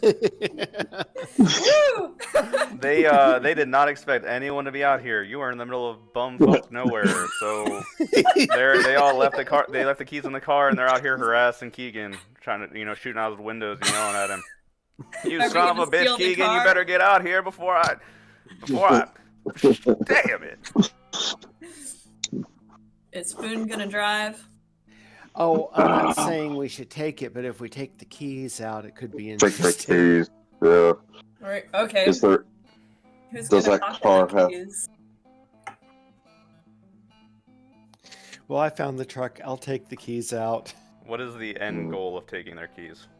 I don't know. That's what I was just trying to discuss. Personally, I would take the car and I get think it. I just don't know where. And go back to the ship. I have my mechanics thing. See how much we could fix it.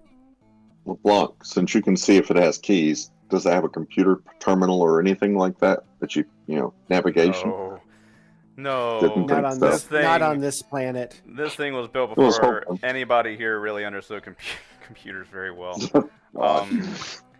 And also, Foon, the whole reason that you're here talking to Coogan is that you can't fix the shit by yourself. You need this guy because he's the only one that could possibly have the parts you need to fix your shit. Or maybe even the skills. Yeah. That's why these guys are here too. And mechanic is for like the truck.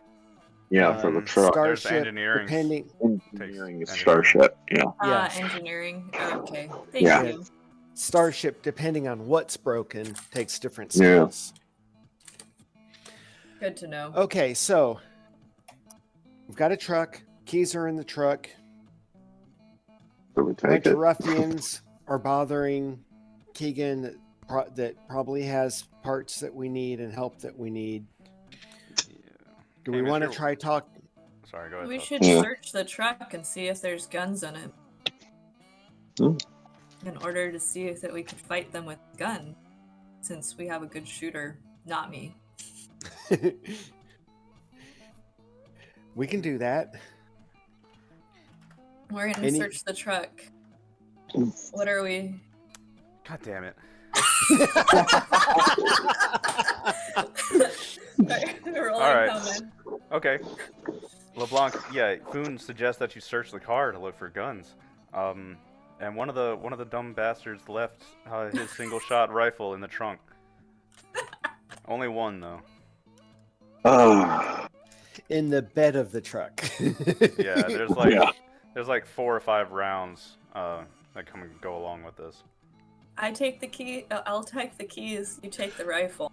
Well, do we want to take the keys? Because if they're trying to get away, which is possibly the best result, we want them to leave. Yeah. I see what you're saying, yeah. On the other hand, if we need the truck, so it's kind of a mixed thing there.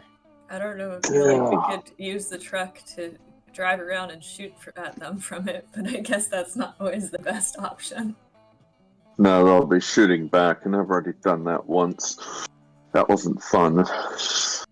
Well, okay, Hamish, do you have any ranged No. weapons on you? No, I went naked. Do you want a stunner? Do you want a weapon? Yeah, You I'll take the stunner, yeah. Why don't you take the rifle? Because I'll take it. Never used a rifle before. I know nothing about shooting a rifle. The stun rifle probably wouldn't be allowed here. Pistol. Stun Stunner. pistol, yes. Phasers and stun pistols, yes. Okay. I'll be back in just a second. Okay. Wait a second. We'll we be can talking. discuss what we're doing. Yeah, we can discuss. Okay, so I have for range stuff that I currently. Am I cutting in and out or something? Oh, you started talking loud, so you came in really loud, and then you started cutting out.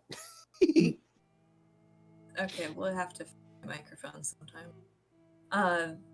Basically, for ranged weapons, I only have belt, which is like 10 feet.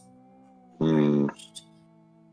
Archaic combat type thing. Other words, I have my sword, which is what I would prefer to use. Because it's 10 armor piecing, but it's for melee. Yeah. Which is bad when people have guns. Well, and if we're not in a car chase, range is almost irrelevant.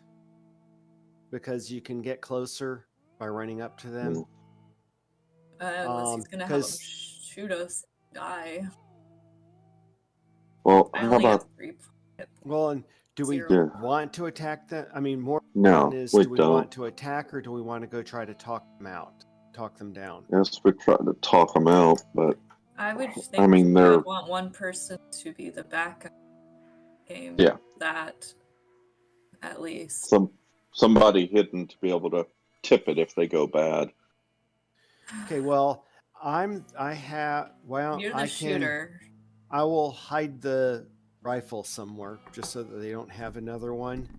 Yeah, just take it and take the ammo. Yeah, I don't want them seeing it and getting upset. Okay, I see what you're saying. Okay, yeah. And okay, but I feel like you should be the... With the stunner, I'm good with it, and it's lots of multiple shots instead of a really slow single shot. Okay. So you're hiding the gun. You're going to be the person that is going to do what? Stay in range, but be able to shoot them? And you guys want us to go try to talk? They don't seem like friendly. They do not seem very friendly. Yeah. No, they don't. I feel like going and talking to them is just going to get me shot. Or we wait them out. See if they leave. I mean, if we can't scare them off, that's the problem. We can let Foon try to run them over with the truck. That would be intriguing. You're trying to get my character killed.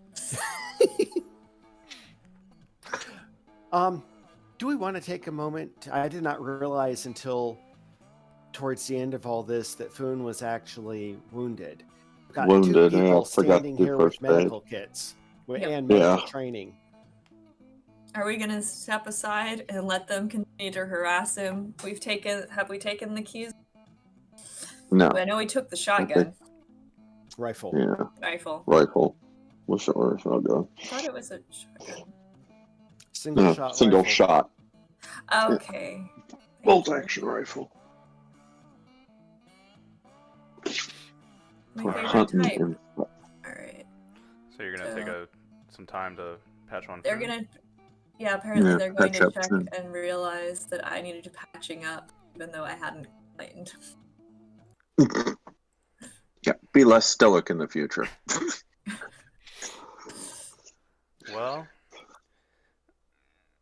you take the time to sit and tend to Foon after his very quick duel, um, Am I gonna you get might any take hit points 10 or back? 15 minutes.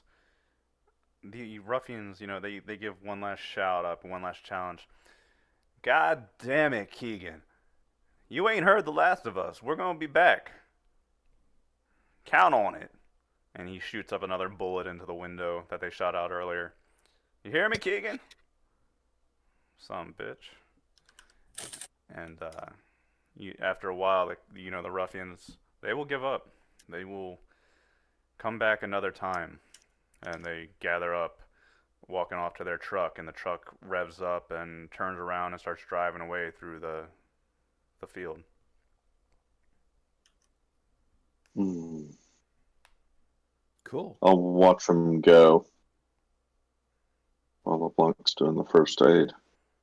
Right. Okay. Are you guys gonna roll for first aid? If you take How your does that time, you don't work? really have to.